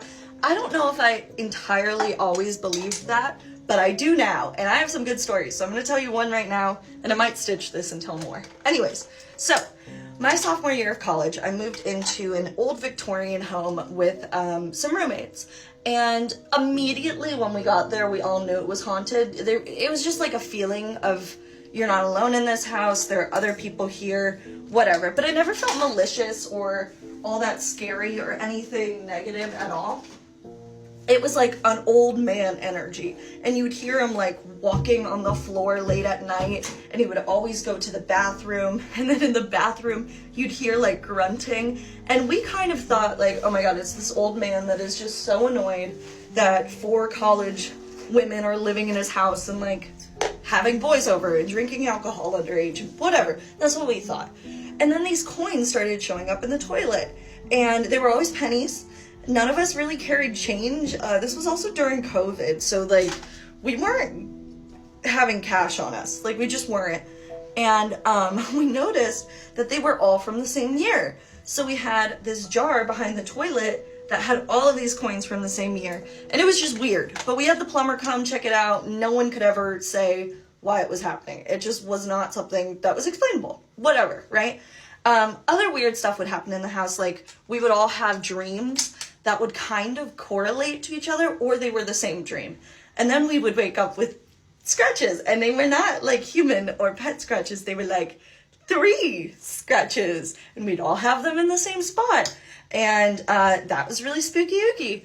And yeah, like that all happened, and that was terrible. But we all still were like, okay, it's fine. It's fine. We can ignore the noises. It'll all be good. Girls, okay. So my friend AJ comes over to the house. She does not believe in ghosts. She does now, but she did not believe in ghosts at the time. And we had this trash can that was sitting across the room that had one of those lids that swivels like this. You know what I'm talking about. And it just started on its own swiveling back and forth. And AJ was like, oh my God, what the fuck is happening? Me having seen a little bit more of that kind of stuff around the house, I was like, Ethan, stop it. My boyfriend's trying to fuck with me. I'm trying to tell a story. Ethan. Anyways. Can you pause? No, I'm telling a story. Okay, anyways, we noticed the trash can kind of moving on its own back and forth. And AJ doesn't believe in ghosts, but she is like semi-spiritual, so she was like, can you just go light some incense? Like, I feel uncomfortable with this. I go in my room, I grab incense, I come outside, and I'm trying to light the incense. It was a lighter I had bought that day. It won't light. Like, whatever I do, it will not light. Oh my God, I still get chills thinking about this. And all of a sudden, I hear AJ go, Kat, help me, what's happening to me? And she's doubled over on the chair like this. And I'm like, what's going on? What's going on? And she's across the room from me. The minute that me and her make eye contact, immediate, like, tunnel vision. Complete tunnel vision. The worst feeling I have ever felt in my life. Like, impending doom. It basically felt like my body was saying, get the fuck out of there. Go, go, go, go, go. Run, run, run, run, run. But AJ's sitting there, and I'm over here like, oh my God, I need to run. And AJ is like toppled over and can't move. And I was a bad friend. I ran. I don't know what, like, it was such a guttural feeling of get the fuck out of here right now, or else something terrible is going to happen that I've ever felt in my life. I've never felt anything like that since or before. Anyways, finally, I run downstairs. My dog runs with me. And then my roommate went upstairs and grabbed AJ, and we were on the front porch. We both experienced the same thing. We felt nauseous, like the worst feeling. I can't even describe it properly because it was terrible. And then my dog would not, basically like a circle radius on the sidewalk and the street, my dog would not walk past like that circle radius and go inside the house. We had to have a friend come over and cleanse it before my dog would even cross that like pathway. And we did not sleep there. None of us slept there that night. And we almost had a priest come to the house because it got so bad. And I forgot to mention, the next night that I slept over, from the office space that we were in, I had this super vivid nightmare of a man in like a full gimp suit crawling into my room. I still don't know if like I maybe was awake for that, but it was so vivid, and it was the scariest dream I've ever had. I've never had anything like that since. And there are other stories, but there you go. That's like that's the one that keeps me up at night. Tell me a ghost story that sounds completely unbelievable but is entirely true. This is a deviation from my usual content, but I love the scary, spooky stuff. Now, while this isn't about ghosts, this is going to be about the abnormal or the paranormal. And as a Haitian American, let me tell you now, they believe in people turning into animals, zombies, and all types of weird voodoo stuff. I was in junior high school at the time, and I'm living in Brooklyn, and my cousins come to visit from out of town. Now, traditionally, when you come to visit a different place, you go to see all the family. And one particular trip, they made to go visit an elder. I'll just call her an elder. So we go to spend time with this elder. And while we're there, we're just like begging my mom to sleep over, which ultimately turned out to be a horrible decision. So we get to the house and, you know, you're going upstairs, putting your stuff away. And in the room where this elder was sleeping, there was a Bible open with a candle lit, like one of those long 7-day candles. It was lit. As soon as we walked into the room, the candle snuffs out. Here's the thing. We are by the door when this happens. There's not a window open. There's nothing that possibly has snuffed that candle out, but it goes completely out. That was event number one. The cousin that went upstairs with me was just like, did you see that? I was like, yeah, I saw that. Did you see that? We both made sure that we both understood what we saw. Later that night, the 4 girls all slept together in a big bed, and then the oldest boy went to go sleep in another bed, and he was in the room with the elder. The cousin who was with me earlier that had seen the candle snuffed out stayed awake while our 2 younger siblings stayed asleep. There's a huge statue of Mary across from the bed where we're sleeping, and we start to see blood pouring from the statue's eyes. I look over at her and I'm like, I'm calling my mom. So there's a phone by the bed. I pick up the phone. Mind you, it's late at night and I'm calling my mother. Had to hit her up a couple times because she could not fathom that it was us calling her. So she finally picks up the phone and I'm like, I need you to come and get us right now. But you know, older people politics, they're like, it's not going to look right. If we come and get you, it's going to cause a problem. So you have to stay. Just make it through the night. It gets worse because the thing, whatever this entity is that's in this house must have gotten agitated that I called my mom to come get us, because now we hear scratching at the door. This is happening in intervals of maybe like a minute or 2 in between, but we hear against a wooden door. At this point, everybody's up and they all hear it. And we're like, what the heck is going on? And none of us have the balls to get up to go look and see what the heck is on the other side of the door. Needless to say, we did not sleep that night. Morning comes and the boy cousin that was sleeping in the other room with the elder, we asked him, hey, did you hear anything that was going on last night? And he was like, yes, but he was too scared to get up and see anything. Fast forward a couple days later, the cousins leave. I'm home from school because I'm sick and they leave me with this elder. As you can imagine, I'm terrified, but I'm sick, so I fall asleep ultimately at some point. I wake up, I go look for said elder, and she's upstairs. And I hear her upstairs having a conversation, but it's only her and I in the house. Now, for context, she could have easily been on the phone, but it sounded like I could hear the other person in the house speaking too. Y'all, when I go upstairs, I open the door. There is a my-size Barbie standing erect. And then once I open the door, it falls over. Now, if you remember anything about that my-size Barbies, they cannot stand up on their own 2 feet. They were not like flat-footed. They didn't have a stand. They could not stand up. There's no possible, humanly, physically, scientifically possible way that this Barbie could have been standing up straight. And then why did it fall when I got into the room? Still can't explain it to this day. But what I found even more weird is that that elder left that house like maybe a couple years later, and the kid who the doll belonged to was not of age to play with the doll anymore. And when I saw the doll, I was creeped out because I'm just like, why is that doll still here? Like, you're too grown to be playing with this doll. She says to me, it's not for me. The elder wanted to keep it. I was done. I literally told my mother to come get me because I'm not staying there. I have a ton more stories just like this. If y'all want to hear, let me know. Tell me a ghost story that sounds completely unbelievable but is entirely true. I don't even know where to begin, as it's a daily thing for me. For those who don't know me, I'm clairvoyant and I've experienced paranormal things from a young age. I have a lot of stories. A couple weeks ago, we visited this house in the middle of nowhere. It was in Garnett, Kansas, called the Garnett House. This house was built in 1858 and it was easily one of the most haunted homes I've ever been to. That says a lot. I've never experienced so much poltergeist activity at once. Prior to visiting the house, I was taking a nap and I had a very intense, terrifying dream. Since I was little, I've had dreams that predict things before they happen. I've also had dreams where spirits or ghosts come to me. They show me how they died. They'll tell me their name. They'll show me where they're buried.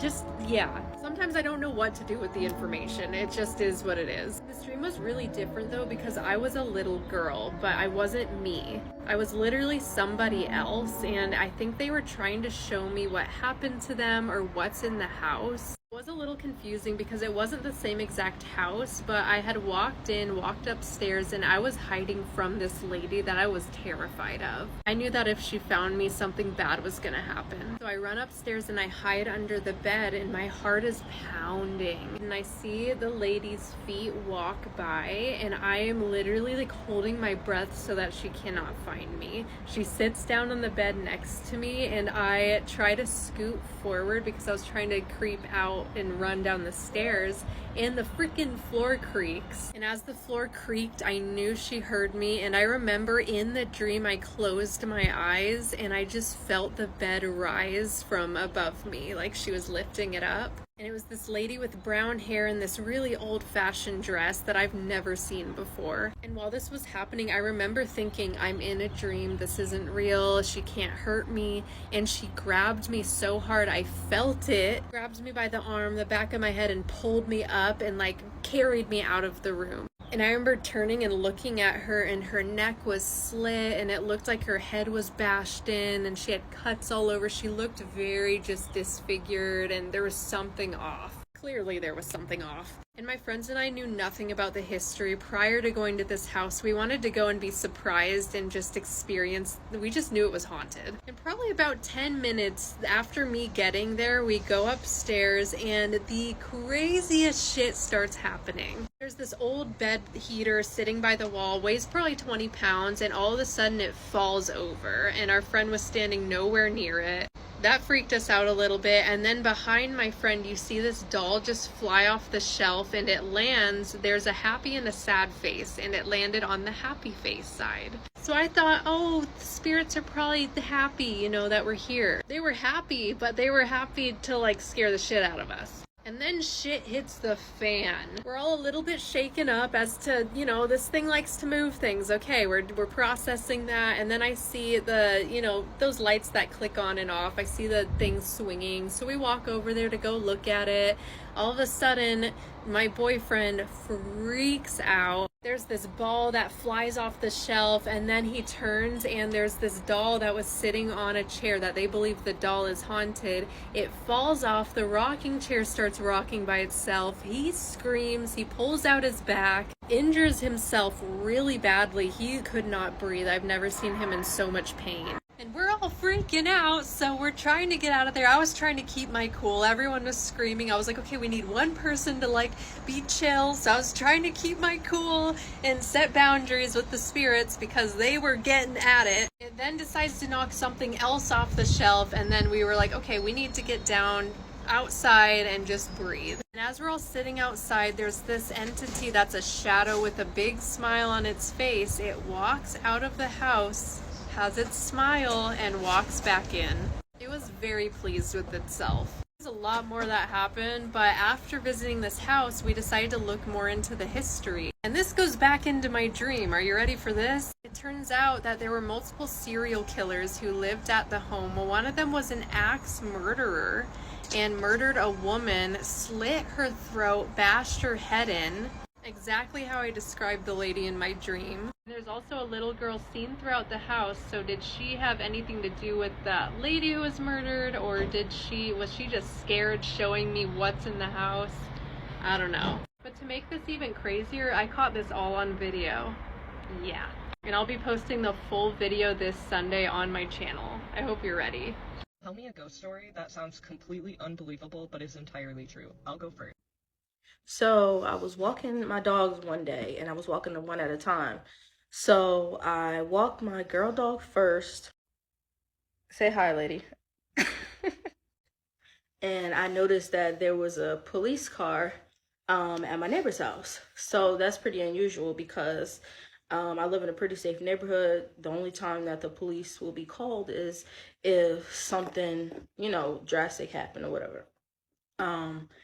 So then I grab Blue and I'm walking him around. And then when I come back by the neighbor's house, I see a coroner's truck. So I'm like, oh my God, somebody passed away. So I called my mom, and I told my mom, I think that one of our neighbors passed away. So then she was like, oh my God.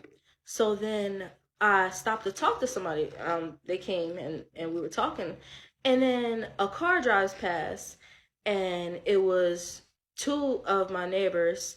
They always drive together, and I think they live together. So it was two men in the front, but this lady that they always hang out with, which I learned later that they all live together, she was in the back seat. So I don't really speak to my neighbors. I don't say anything. So the person I was talking to waved to them. The guy in the front seat in the driver's side honked the horn. The guy on the passenger side waved, but the lady was just staring.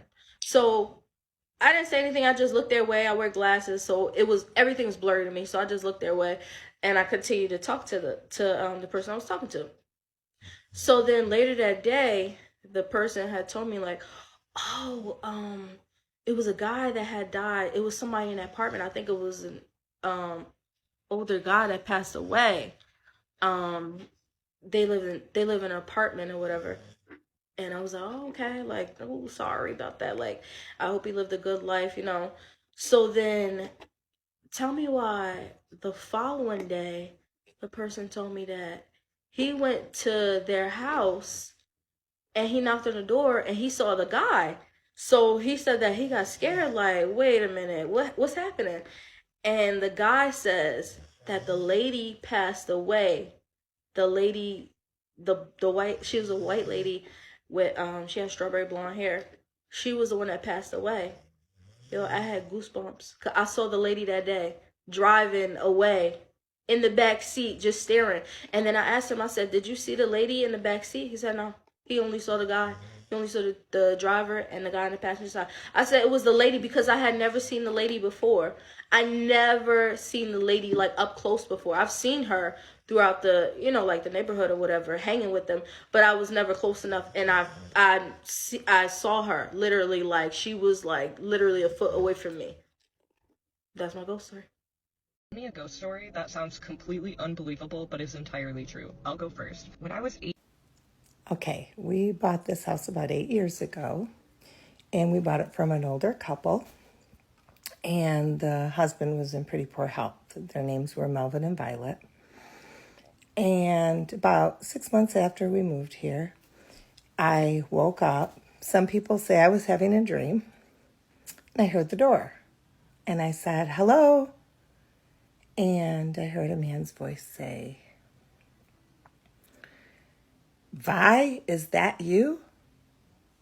And I said, Vi doesn't live here anymore. And the voice said, oh, I forgot. Take care of the place, will you? And I went back to sleep. The next day, the next door neighbor called me, and she said, I wanted to let you know Melvin passed away about 2:30 a.m. last night. And I was like, oh my gosh.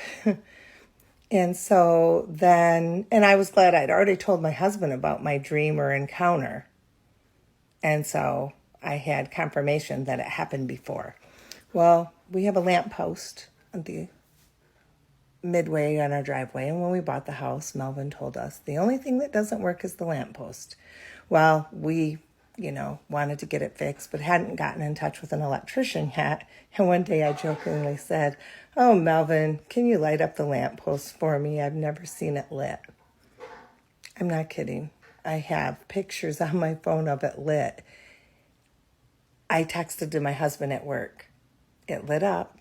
Broad daylight, it lit up. And it was lit the whole day. And it's never lit again. We haven't got it fixed yet. And then we have a sprinkler system. The association, there's like 6 of us on it, and there were Monday, Wednesday, Friday, 7 a.m. sprinklers came on. Well, somebody had the bright idea to change it to Tuesday, Thursday, Saturday, 4 a.m. Well, I hadn't read the book yet, didn't know how to do it, and I was just like, I'll have to get out of bed and do it manually. Well, the first day, it was time for me to get up and turn it on. And I said, oh, Melvin, I wish you were here to program it. And all of a sudden I just hear whooshing of water. And I'm like, haha, it's raining. I don't even need to do it. And then my husband says, oh, you got up and turned on the sprinklers already? I looked out the window and the sprinklers were going. They'd never operated at 4 a.m. on a Tuesday. Tell me a ghost story that sounds completely unbelievable but is entirely true. I'll go first. So this is one of the scariest encounters that I've had with a demon. Yes, you heard that right, a demon in my life. This happened 4 years ago on the 4th of September 2020. It's also not helping that it was in the midst of the Hungry Ghost Festival. So my friend and I were finding our way to the East Coast Hawker Centre. And as you know it, East Coast Park is by the highway, so there's a lot of different ways to get to the park. Not sure if you guys know about this, but there's this roundabout by the highway that would lead you pretty much very close to the hawker centre. I don't know who built this place, but there's basically 2 pedestrian ways that you could use, and the other side was the one with the stairs that will lead you straight down to the park, while the other side leads you straight down to literally nowhere. And we were obviously on the wrong side of the path because Google Maps do not trust that shit. So I took a story of that place and remember this video, okay? We're trying to get to East Coast, but I am not going down there. So we were halfway down and we felt a lot of cobwebs covering us, and I don't know, my gut feeling just told me like, dude, you should not go down there. Do not go down there. It's just don't go down there. So I trusted my gut feeling, and it didn't help that like I felt an immense sense of dread and the air getting very, very heavy, and I just felt like we shouldn't be there. So I wanted to turn back. I was thinking that there will be maybe like an underpass below, you know, but like it's pitch black. I don't think there will be a path down there. And even if there was one, I don't think I want to go through that shit. And my friend here is afraid of these kind of things, so I had to convince him that we should not be going down there and we should find another way. So now that we know that that's not the path and it was actually the other side of the road, we made a U-turn and went over to the other side. Fast forward to the time when I reached home, which was like 1 a.m. I have 3 friends replying my story. These 3 friends are very sensitive to the spirit world, and 2 of them can see straight up. So the one I could feel straight up told me, bro, get the fuck away from there. There's something evil down there. The other 2 were telling me straight up, don't you see that thing standing right there? And I was like, I don't see shit, but I felt a lot of shit, so that's why I want to run away from there. Both saw the same thing, but I was talking to one of them on WhatsApp. Let me show you the convo. So I thought it was the shadow people, but my friend said it was not.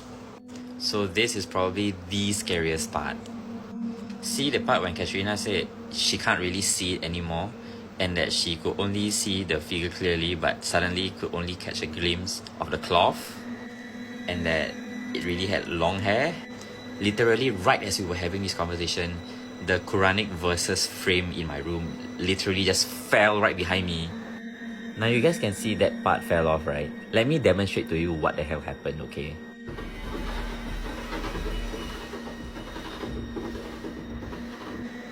Can you imagine that happened as we were having that conversation? I literally froze and I did not dare move at all. Like, oh my god. And yeah, GG. Want me to pray for you? Yeah. So a little context regarding my friend that I'm talking to over here is that she can see very clearly in real life rather than on pictures or videos. But this time around, she could see it very clearly on video, which only means one thing. That thing is very strong. So that's why she said, that's why I got a shock when I could see it in the video that you sent me. Yet now I can't anymore. Like it's just gone. At that point of time when it's just gone, it disappeared from that picture and into my room. So that thing came into my room and terrified the fuck out of me. And I would really like to believe that it's just the glue and it just fell off, you know, but there is no way that it happened at that exact moment. Like, it's way too much of a coincidence for that to even happen. Like, I feel like, yes, those kind of things do happen, but like, why at that period of time? Why specifically at that period of time? I just feel like it was a sign. I'm sorry. I was so terrified. I called my dad from my room on my phone to ask him to open the door, collect the frame, and to play some holy verses on the speaker. I have yet another encounter that is as scary as this when I was hiking with my friends, so let me know if you guys want to hear it.